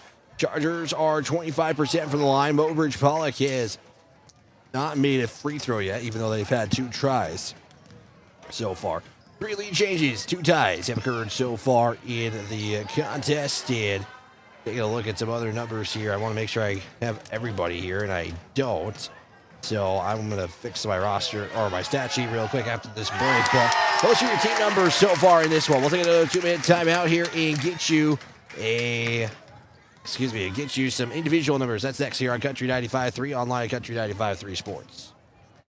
When connection matters, it's not just about speed, it's about people. At Venture Communications, you get 100% fiber internet, dependable phone service, and streaming options that fit your life. All supported by friendly local teams who live and work in your community, ready to help anytime. From everyday moments to the ones that matter most, Venture is here to keep you connected. Call 605-852-2224 or visit venturecom.net. The Sully Buttes Chargers are on fire, and so is our grill. Before you head to the field or the court, stop by the corner. We're celebrating the Chargers. Come fill your tank, grab a drink, snack, and show your team spirit with us. It's where Charger Nation gets ready to go. For either home or away game, fill up your car and your stomach. Call ahead if you're running late at 605-258-2400. Order your pizza or burgers and have them waiting on you. The corner is located on Highway 83. Sunrise Bank Dakota in Oneida, they make banking easier with convenient mobile banking. Enjoy on-the-go, secure access to your account balances, recent account activity, and check images, as well as the ability to transfer funds and make mobile deposits. Visit mysunrisebank.com today or download the mobile banking app. Sunrise Bank Dakota is a proud sponsor of Sully Butte's athletics and activities and wish the Chargers good luck in today's game. Sunrise Bank Dakota in Oneida, member FDIC. Yag Air Incorporated is your locally owned ag chemical and seed retailer. Yag Air Incorporated offers reliable ground and aerial application. For the latest seed and chemical pricing, contact Kyle at 605-280-8710 or Tony at 605-280-4771. Yag Air for all your ag chemical and seed needs. Kyle 605-280-8710 or Tony 605-280-4771. Taking a look at your individual numbers here in this first half. Right now, Wesley Whitler and Gavin Colson lead scoring for the Chargers, 13 and 11 respectively. 5 for Easton Moore and 4 for Cooper Falkenhagen so far in this one. For the Tigers, it's led by Shooter Frederick with 17 and 2 rebounds. Krogos with 4, Eisman with 4, Dillonson with 4, 2 for Kuhl, 5 for Goodshield, 5 for Schneider, and 2 for Hollenbeck so far in this one. Taking a quick look at your student council report brought to you by Brett Spray Service. Is your middle school boys basketball in action tomorrow at 4 o'clock versus Miller. The Warner Classic is on Saturday. That's a 3:30 and 5 o'clock start. We'll have that coverage for you guys here on Country 95.3, online at Country 95.3 Sports. Monday, no school because of President's Day. And then Tuesday, it's the juniors ASVAB test taking place. The girls will have a doubleheader, or excuse me, will have a game on Tuesday. It's not a doubleheader, but the game on Tuesday versus Sunshine Bible Academy at home at 6:30. That's your look at your report brought to you by Brett Spray Service. And a big thanks to Brett Spray Service and also Y Grade and Lincoln Now Construction. We'll step aside. Final 2 minutes. Second half action is next. Before or after the game, get together with friends at the Blue Goose in Oneida. The Blue Goose has a relaxing atmosphere, and it's a great place to talk about the game. Not only that, but you can see info and pictures of past teams and players. It's history with the focus on the future. Be sure to kick back with friends and coworkers at the one spot that has it all. The Blue Goose in downtown Oneida. Proud to be a supporter of Sully Butte Sports. At 83 Ag Sales, we specialize in precision planting to help you create a growing environment that will maximize your efficiency and crop yields. We're committed to helping you improve your planting and production with the best technology available. Located in Oneida, 83 Ag Sales, here to make the most of your growing season. Call us at 605-222-5385. We can help you choose the right components for your equipment and your operation. AGE Corporation's contractors and crane service are proud supporters of Sully Butte Sports. For almost 60 years, AGE has been building South Dakota. For all your site work, construction, and crane work needs this season, AGE is here to help. Give them a call. AGE Corporation and Crane Service, 223-2732. That number again, 223-2732. AGE, proud to support local sports.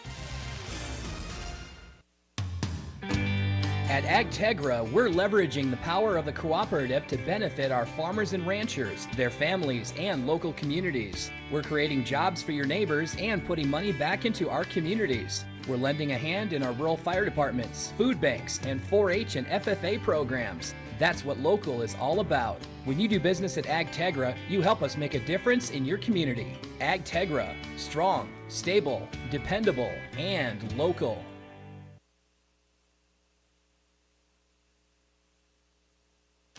Get you set for the second half here from the Mark Steffner Court on the campus of Sully Butte High School. Chargers trailing 43-33 as a 17 home game winning streak is on the line here. Chargers have not lost a home game since last season. They have won every home game here. Even if they were considered the home team on the road, I did not count those games. So I just want to clarify my statistics. All the games played at here were counted. 17 wins in a row have the Chargers been this season. I think they can try to go for, if I'm not mistaken, they can go for at least 19 this season, or make it 19 in a row with a win tonight. And next week against Fulton area, which is, I believe, senior nights, if I'm not mistaken. That is, again, a doubleheader versus Fulton. And that is the last home game for the boys this season. Girls' last home game is against Fulton area as well. Second half action about to get underway here from the Mark Stafford court. It will be Chargers basketball to start the second half. Let's see what adjustments did the Chargers make here, as Whitler is going to, I think, maybe try to get some more free throws here. And now the second half, final moments here in this one. And the Chargers trying to win their first in 3 goes against the Tigers here, as the Tigers have won the last 2 meetings against the Chargers. It'll be the same starting 5 for the Chargers. It will be Yackley, Moore, Whitler, Colson, and Miles. 8 for the Chargers. Excuse me. And for the Tigers, it'll be True Krogos, Shooter Frederick, Easton Eisman, Kyson Goodshield, and Jesse Snyder. Those are your starters for the second half. It'll be Chargers basketball in their home whites. Tigers in their road blacks. As crowd will start picking up here in just a moment. And with that, we are underway here in the second half from Mark Stefter Court here on the campus of Sully High School. Mackley now has it. He's on the far side, looks to give it off to Moore. Moore will float it over the top of Frederick, but can't get the shots to go down. And a quick one and done starts the second half for the Chargers. 7:43 to go here, as again we just got underway here. It is past 8 o'clock on KLXS Pure Country 95.3. There's a drive down from Eisman. Layup, no good. Fight for the rebound. Second chance, courtesy of Goodshield. Is that shot no good either? And a couple of shots there for the Tigers, and no points come out of it. More rebound. Whitler, 3. That's on target. It's good. Wesley Whitler with 16. And the lead is now down to 7. 43-36. 50 seconds gone by in the third. Frederick has it. He is now looking for Goodshield. Goodshield on the drive. Goodshield shot. Here's a kick out. 3 from Schneider is good.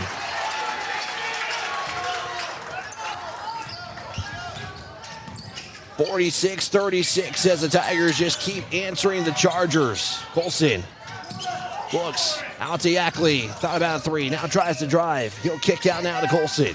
Colson all the way. It's rejected there by Snyder. So Colson will, this is a shot there because of the defense there by Snyder, or excuse me, by Frederick.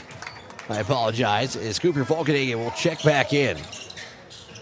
Colson inbound. Whitler catch and shoot 3 is no good, but a foul is going to result in 3 free throws. Is Coach White upset about something, but not sure exactly what he's upset about. Is Shooter Frederick. He is going to get called for the foul. That'll be the first team foul of the quarter, as Whitler is at the line to shoot 2. Or excuse me, I apologize, shoot 3. 6:31 to play. First free throw is no good, as Whitler knows that should have gone in. So it'll stay a 10-point lead. I forgot to give the 3 off there to Frederick for the Tigers. Whitler now trying to go 2 of 3. He'll make that second one. And it cuts the lead to within 9. Final free throw here. Whitler takes a deep breath. 1 dribble. It's good. Looked on target, was on target. 90 seconds gone by in the third. It is now 46-38. Quickly on the drive. Here is a kick out now. Up top is going to be Frederick. Snyder, 3, no good. Moore with the rebound. Second miss 3 for the Tigers in this third quarter. Yackley spins, gives it off there to Whitler. Whitler will swing it up top now to Moore. Now to Colson. As Colson just waiting to let things develop. Whitler at the top. Three is up and no good. Fight for the rebound. Brought down by Frederick. And Frederick once again just cleaning up the boards here. Krogos. Krogos now in the paint. Kick out Eisman. Eisman on the drive. Zips it out there to Snyder. Snyder has it. Euro step. Was passing it. Was looking for. Looked like it was either Frederick or was looking for Goodshield. And I'll turn the basketball over for the fourth time, or the eighth time by the Tigers. 5:32 to go. Yackley goes one way, now gives it off to Colson. Now back to Yackley. They'll swing it around the arc. Back now to Whitler at the top. Pointing on the shot clock. Whitler drive. Puts it up. Off the glass. It's good.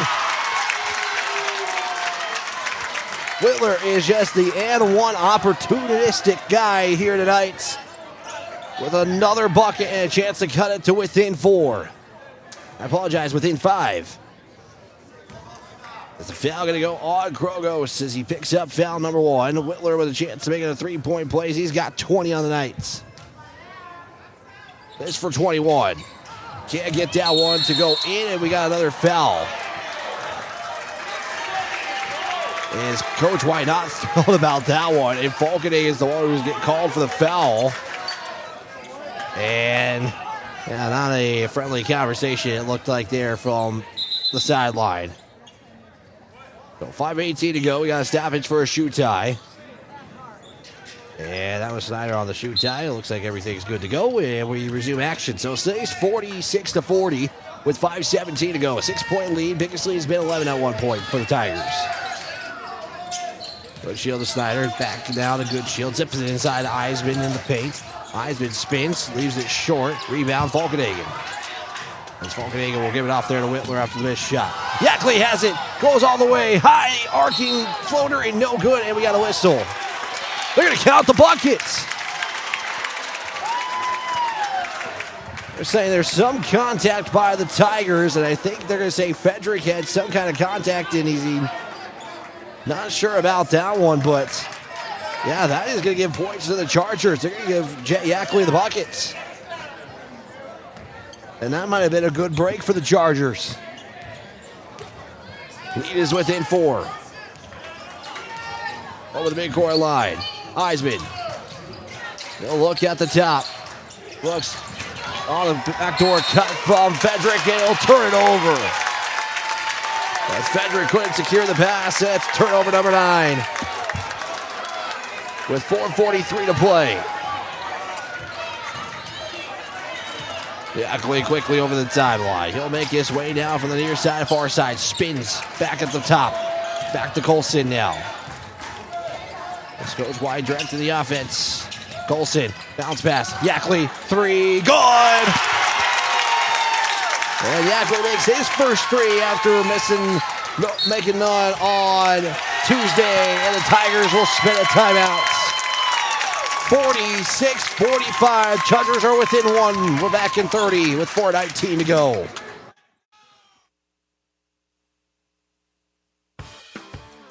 Teamwork is important to Barber Chemical in Oneida. With a full-time agronomist, sprayers, and licensed applicators, they have the team to get the job done. Their fully stocked warehouse will always have the latest products and technology available. Service, quality, and efficiency. That's the game plan at Barber Chemical. See Barber Chemical for your soil and tissue sampling needs. Good luck, Chargers, from your teammates at Barber Chemical in Oneida.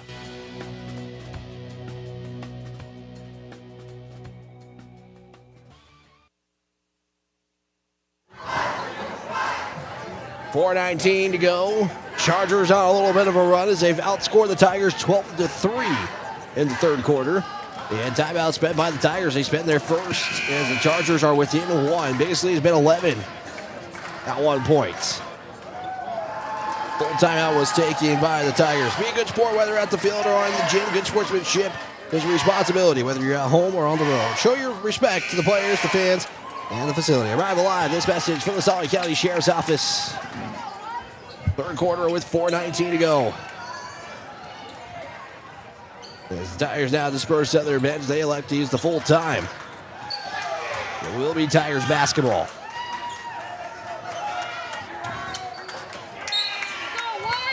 It's Frederick inbound now to Eisman. He'll get it over the midcourt stripe. Matched up there by Colson. Drive in the paint. Shot is up. No good. No foul called as Moore is going to try to pick up the pace. 2-on-1. Gives it off to Whitler as it spins in. I didn't even notice that was going to go in. And he'll take it. And the Chargers take a 1-point lead. 47-46. Under 4 to play. Eisman now at the top. He's matched up by Whitler in a man-to-man defense by the Chargers. Krogos now to Goodshield. And off Snyder. 13 on the shot clock. Back to now Goodshield. 3 is good. It's an answer that gives Mobridge-Pollock back the lead. It's a 2-point lead. Yackley with a handoff to Moore. It is now Colson at the top. Looking for Yackley. Almost lost it there was Yackley, was able to save it. Yackley spins. He'll put it on the net. Floater paints. No good. 5 of the rebound is ripped away there by Krogos. And trying to go all the way with it. He gives it out to Goodshield. Underhand pass off there to Eisman. Now back to Goodshield. Eisman now as they quickly move the basketball. Frederick deep 3. High off the iron, and Volkenhagen will bring down the rebound. 49-47, under 3 to play. Whitler off to Colson now, the near wing. They'll slow things down. Long pass over to Yackley. Yackley will bring it up to the top right now. Charger speed showing up here in moments. As Whitler's going to give it off there to Yackley at the top. He'll fire it from the elbow on the near side. Looks to get it off the glass, and no good. As Frederick once again picking up another rebound. Stays a 2-point lead for the Tigers. 2:20 to play. Frederick, drive, spin, high shot is going to be good. Frederick with 22. 51-47 with 2:08 to play. Yackley over the midcourt line. He'll give it off down to Colson. Back now to Yackley. Yackley on the near side. Up top to Moore. Moore looks for Colson. We didn't even see that coming. Zip inside of Volkenhagen. Backs his way in. Bullies his way for 2. 16-8. Yeah, third quarter output, but the Chargers still down by 2. Goes to Eisman on the near wing. We'll put it on the net. Tries to kick it out. It is Goodshield. 3 shorts. Whitler rebound. As the Tigers have shot now just 30% in this third quarter. That's paying for the Chargers as Yackley can't get his 3 to go. The Chargers are shooting 50% in the third quarter so far. 1:15 to play, and a whistle is going to be assessed now to the Chargers as Wesley Whitler picks up his first. Both teams with team fouls apiece. His changes coming to the lineup as Hollenbeck is going to check in. Also in, he's going to be Caden Newell. And a couple of changes will give some players some rest. Bill has it. Will make his way to the near side. Was looking to hand it off to Hollenbeck, but couldn't get it to him. There's a swing. Frederick 3. He's on the corner. No good. It's Yackley who will end up with the rebound. Tigers right now trying to have a lot of 3s. Whitler's 3. No good. And brought down there by Newell. After the big shot there by Whitler from 3-point land. And it went so out of bounds. Will stay Tigers basketball. 47.8 to go here in the third. Chargers trying to stay with it, not let the Tigers go on a run here to end the third.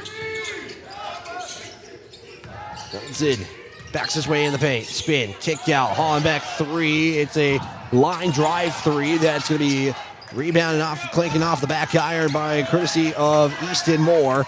And the shot clock is turned off. Chargers can tie it with a 2 or a lead with a 3. Whitler backed up by Hollenbeck. Has his back to the baskets. Ready to start going. Whitler waiting for Coach White's instructions. He's waiting for that clock to start going down. Whitler, drive, goes all the way, contact. And it will say it's an offensive foul as Whitler lowered that shoulder just enough to get the foul called, and that will give the basketball back to the Tigers with 5 seconds to go. Not paying attention and throwing it out of bounds is Fedrick. And so the Chargers have it with 5 seconds to go. Miller and Coach are maybe trying to get a play to figure something out here. Colson inbound, looking, give it off to Falkenhagen. 4 seconds. Colson gets around the screen. He'll put up the shot. It's blocked. Fedrick will throw a football throw, and it hits the top of the backboard. And we go to the fourth quarter. Chargers down by 2, but still time left here in this one. 8 minutes on the other side of regulation next after this 60-second timeout. As community bankers, BankWest employees are deeply committed to supporting local causes, growing the local economy, and creating local opportunities. At a time when you can bank anywhere, we hope you choose BankWest. We'll be your financial partner for the long haul, helping you and your community achieve financial success. BankWest. Convenient, connected, committed. Member FDIC. Before or after the game, get together with friends at the Blue Goose in Oneida. The Blue Goose has a relaxing atmosphere, and it's a great place to talk about the game. Not only that, but you can see info and pictures of past teams and players.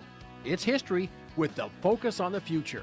Be sure to kick back with friends and coworkers at the one spot that has it all. The Blue Goose in downtown Oneida. Proud to be a supporter of Sully Butte Sports.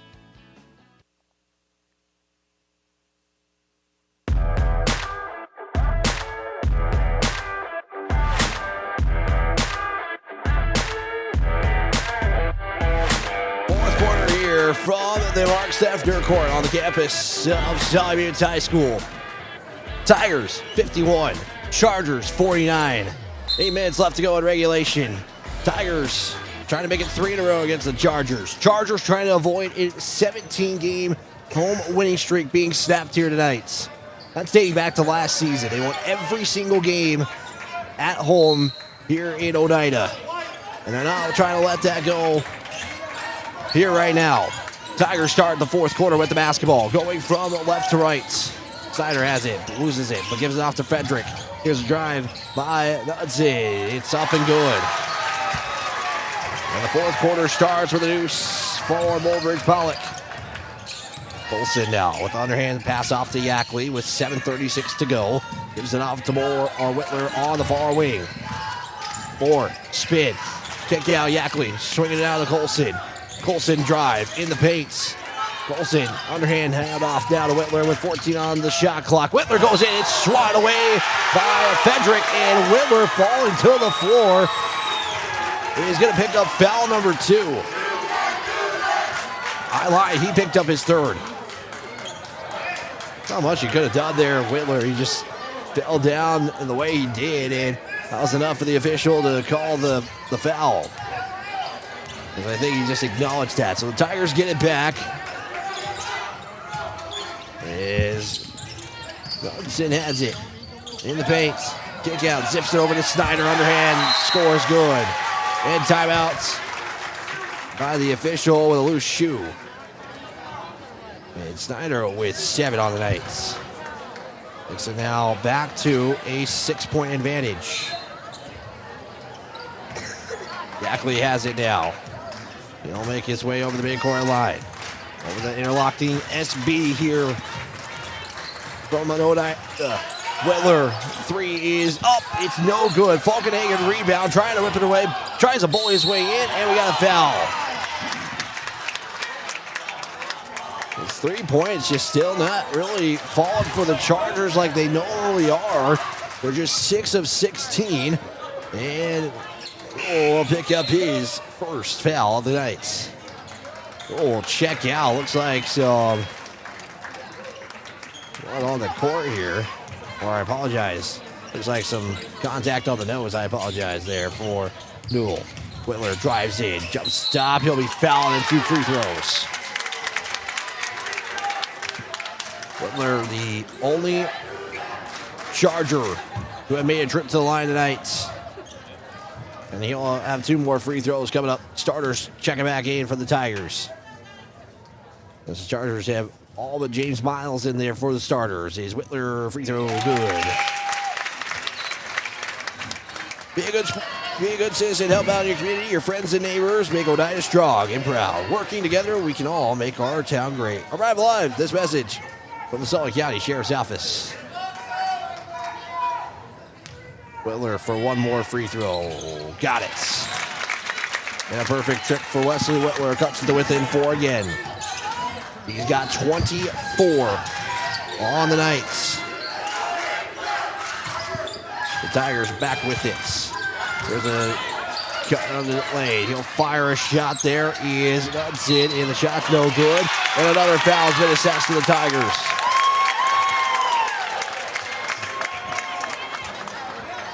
Foul going to be assessed to shooter Frederick, who picks up foul number 3. And has the 13th foul by the Tigers. Frederick just picked up his 3rd. Zip inside Moore under the baseline. He'll put it off the glass. That's no good. And the Chargers still looking for their first point from the field. There's Knudsen, who gets the rebound. On the other end, another turnover by the Tigers. 55-51.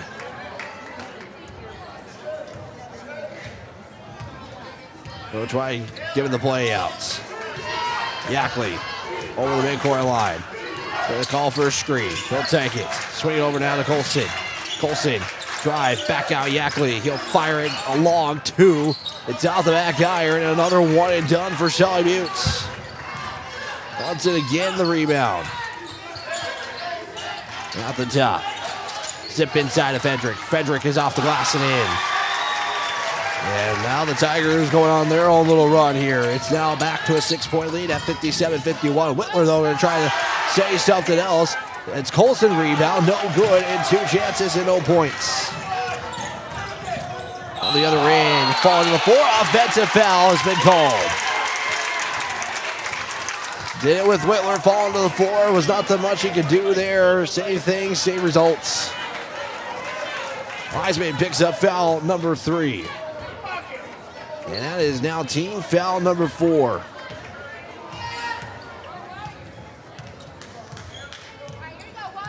The Chargers have it back. Yackley. Falkenhagen back to Yackley. Yackley will take the screen. He drives. Zip it over now to Colson for a long 2. No good. Yackley couldn't reach for the rebound. And it's picked up there by Krogost. Kick out. Eisman, 3. He's no good. Whitler will get the rebound. And he'll bring it and get fouled. And that is going to be 5 team fouls. And so the Chargers for the final 4:45 are going to be in bonus. And that could be huge down the stretch of this game. Chargers have 3 fouls to give. And also, I believe, 3 timeouts, if I'm not mistaken, for Sully Buttes. Whitler. Shoot 2. He makes the first. 57-52. Chargers, all their points have come from the line. Carson Miles will check in for Falkenhagen. They're going to go more small ball here. 4:45 with 1 more free throw. This to cut it within 4.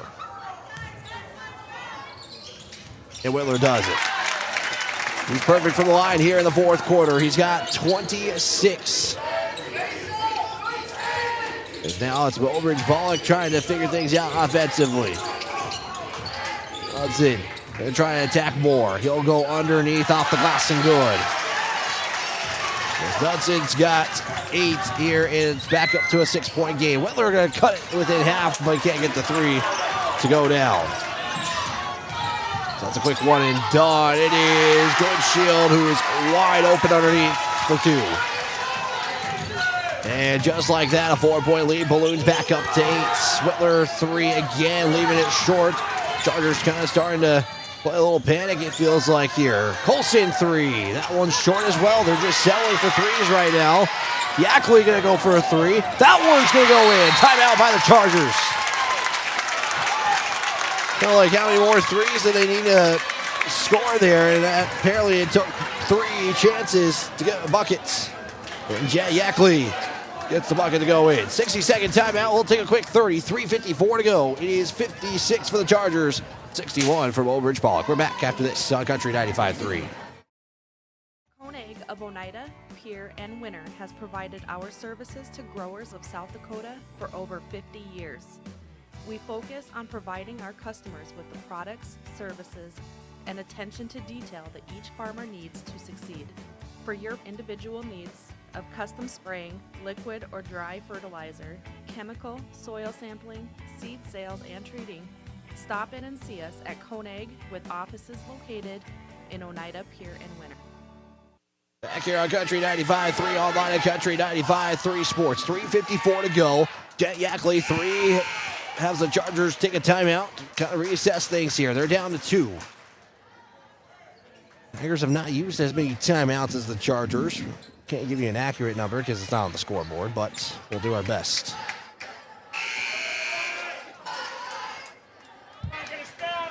$3:54 to go. Chargers 17-game winning streak at home on the line. Looking for win number 18 in a row, dating back to last season. Mobridge-Pollock trying to play spoilers. It'll be Tigers basketball after the timeout. Frederick will inbound now to Hudson. Moore matches up with him defensively. Man-to-man defense by the Chargers here in a 61-56 game. Hudson tries to back his way on Moore. He gets Moore to jump, but it's enough for the foul to be called. So Moore will pick up foul number 1 on the night. Foul trouble looks like this. Whitler with 3. Everybody else with 2 or less. For the Tigers, it's 3 for Frederick. So the league scorers are the ones in foul trouble. Brett and Barber going to get set to check in for Easton Moore. Hudson's free throw. No good. Tigers, just their second trip of the night, is 0 of 3. Chargers have done a great job avoiding trips to the line tonight. And we got one more. Free throw is no good. They're going to wave off it on a violation by the Tigers. So the Chargers are going to have it. Still with a 5-point lead for Mobridge-Pollock. Yackley is at the top. He'll look. Swings it now to Miles. Miles has it. He'll drive in. Layup is good. Carson Miles cuts it to within 3. Easton Moore going to get set to check in on the next stoppage. Just trying to get maybe some of the starters some rest here in the final stages of this game. And at least regulation. Good shield triple. Got it. It's like when the Chargers try to close in, Mobridge-Pollock responds. Under 3 to play. Whitler drive. Looks. Kick out. Barber swinging over to Yackley. Deep 3 is going to be left short off the front iron. And picked up there by Goodshield. Chargers are 7 of 21 from 3-point land. They have missed 5 threes and a timeout by the Tigers. 2:41 to play. 64-58. Full timeout. We'll take another 60. Chargers trailing 64-58. We're back in 60 seconds on Country 95.3. Hometown shopping at its best. Don's Food Center has what you want and where you need it most. Right in Oneida. Enjoy a great selection of groceries, fresh meat and produce, friendly service, and more. Get all your snacks for the big game at Don's Food Center. Don's Food Center is a proud supporter of Sully Buttes Athletics and wish the Chargers good luck in today's game. Don's Food Center, where parking is convenient, shopping is easy, and your time is priority. AGE Corporation's contractors and crane service are proud supporters of Sully Butte Sports. For almost 60 years, AGE has been building South Dakota. For all your site work, construction, and crane work needs this season, AGE is here to help. Give them a call. AGE Corporation and Crane Service, 223-2732. That number again, 223-2732. AGE, proud to support local sports. 64-50. I apologize for Kale. It's Knudsen is the last name. I want a big thanks to Lynn Steffner, who reached out and helped me correct that name. So I apologize to him for saying his name differently the entire way. So usually I'm able to get the pronunciations, but not this case. Chargers down by 8. Or excuse me, 6. Now it's 8. That was a bucket there, courtesy of Eisman. The 15-9 scoring output here in the fourth. Chargers getting some buckets here as late. Colson has it on the attack. Gets one man to go. He'll fall to the floor and he'll go to the line. With 2:17 to play. And Gavin Colson is at the line. That'll be foul number 4 by Eisman. That's bonus from here on out for the Chargers still. Olsen, the first free throw. Got it to go. Chargers have only made 2 shots from the field in this fourth quarter. The rest have come from the charity line. And Colson is now the second Charger tonight to be at the charity stripe. Second free throw is no good. Willer was trying to get the rebound, and he'll be the last one to touch it, and it goes out of bounds.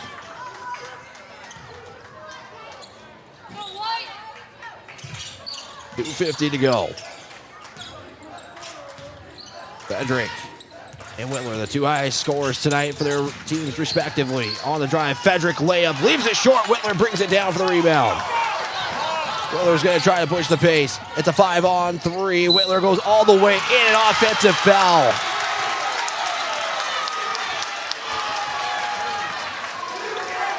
That is the 4th personal foul on Whitler. It's been consistent all night, so that is something you might want to, folks might say, well, has it been consistent? Yes, it has been. That call has been very consistent tonight, and it stayed that, and that's gone for both teams as well. So that's a tough one. That's a tough break for the Chargers. 66-59, 1:45 to play. Looking to win number 18 in a row at home. Mobridge-Pollock has that kicked out and turnover. Knudsen will. Oh, they're going to say this is Mobridge-Pollock basketball. There's now some Charger fans displeased about that. And it will stay Mobridge-Pollock basketball, but it doesn't matter because the Chargers get it. Whitler to Colson, going all the way with it. Puts it off the glass, it's good. You got to wonder, Coach White must be down to 1 timeout as he's not elected to use it yet. It's a 5-point game, 66-61. Chargers with a foul to give. Eisman has it. With 1:17 on the shot, our game clock, 24 on the shot clock. Rogos gives it out to Goodshield. Takes the screen. He'll kick it out as the Tigers are wasting clock. Drive. Eisman gives it up there, loses it. It's going to be Knudsen for 2. And the Chargers going to have to pick the pace up once again. Lead is at 7. Whitler has it. Now to Moore, now to Yackley. Yackley trying to spin, can't do so. Picks up his dribble, looks to hand it off. Yackley floats it up, and it's going to be good. Timeout taken by the Chargers. With 43.3 to go, it's a 5-point game. It's a 30-second timeout. The Chargers are situationally, Coach White has either got 1 or no timeouts left. And the foul to give to the Tigers. Chargers are in bonus. They've been in bonus for the final 4:53 in this contest. And they still have it for the final 43.3 seconds.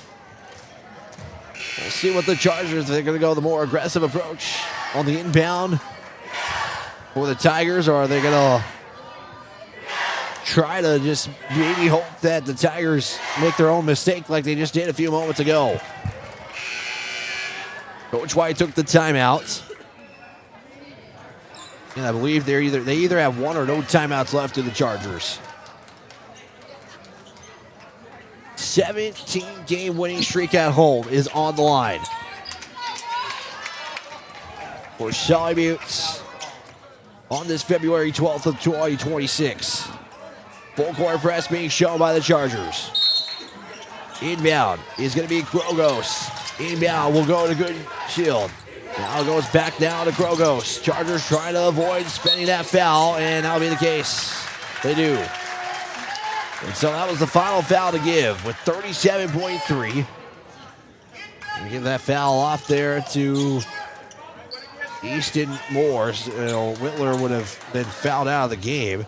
And Moore picks up his second. And Yackley's got to use one of his fouls as he's got 4 to use. And now it's bonus.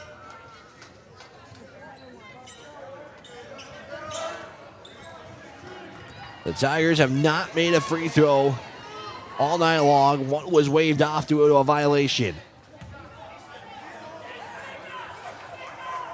Krogos. First free throw is good.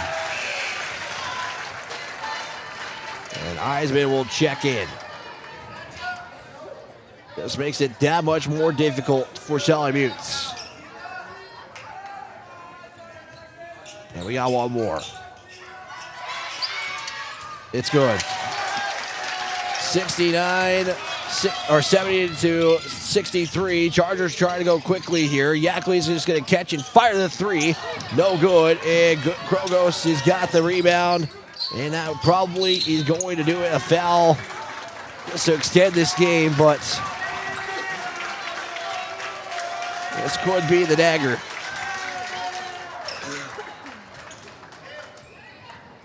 Foul number 3 by Easton Moore. He's done it all here in the fourth. Chargers have shot 29% from the field in the fourth quarter. The Tigers have gone 80%. And the first free throw is no good.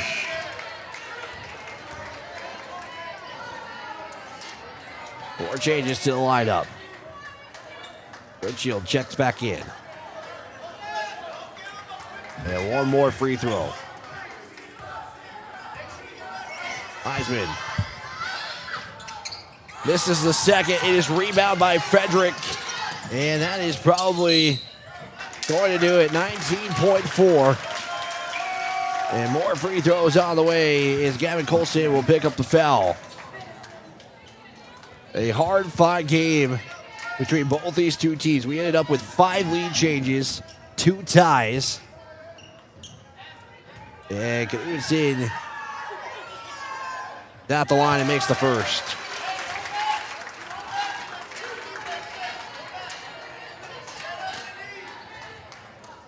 Tigers back off here.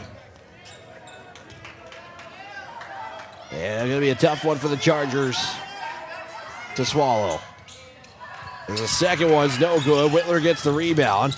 They're just going to try to maybe get something to happen here as the shot is no good. Whitler gets his own rebound. He'll put it up, and there'll be no foul. And Coach White has elected to not have a foul happen.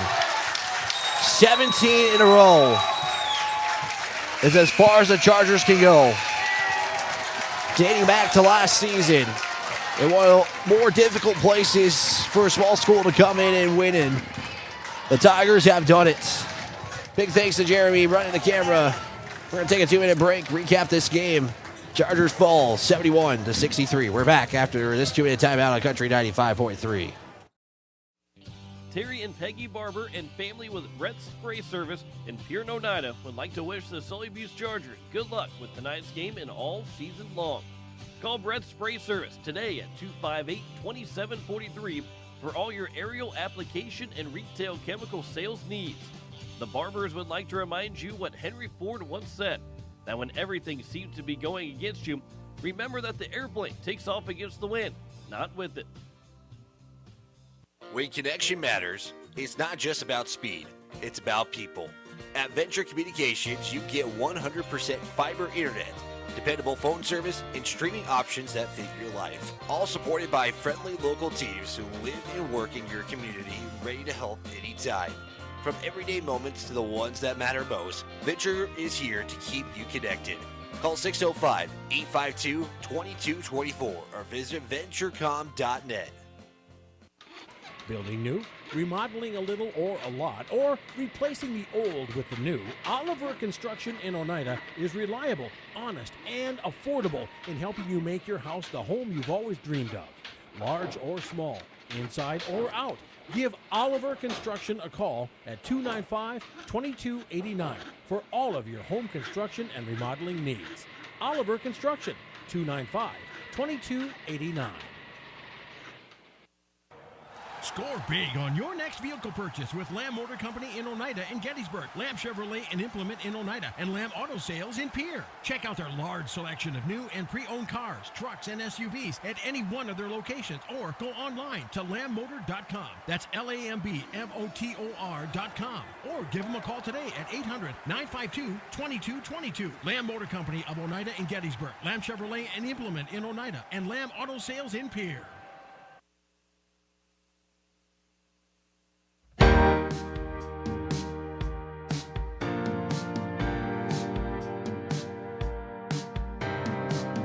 Trying to get win number 18 in a row at home. Falls short at a 71-63 final. Chargers will drop to 12-5 on the season.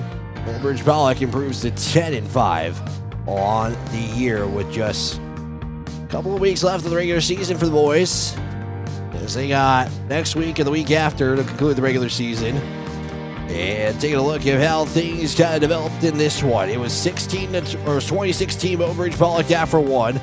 23-17 in the second, making it now 43-33. Third quarter, the Chargers, the only time they outscored the Tigers at 16-8, making it 51-49 going into the fourth. And a 20-14 fourth quarter outputs by the Tigers spoiled the Chargers here in this one. Chargers drop a 3-game winning streak now. They will go into Saturday against Aberdeen Roncalli with a 1-game losing streak. Mobridge-Pollock improves to 4 in a row. Take a look at some final numbers here. 5 lead changes, 2 ties occurred in the contest. Turnovers was 10 for the Tigers, 7 for the Chargers.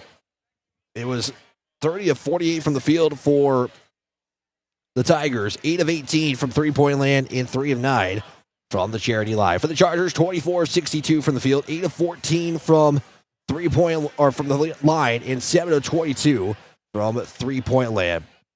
Biggest lead for the Tigers would end up being 11 at 39-28 at one point. Sully Buttes would go to an 8-2 lead early in the first. That was the biggest lead of the contest. Rebounds, I had the Chargers at 27, Mobridge-Pollock at 25, and all stats are unofficial in these contests. Take a look at some individual numbers here real quick. Starting with the Tigers led by shooter Frederick. He'd finish with 24. Gil Knudsen would finish with 11. 13 for Kyson Goodshield. Chargers were led by Leslie Littler with 26 points on the night. Gavin Colson with 14. Jet Yackley with 10-5 for Easton Moore and 6 for Cooper Falkenhagen.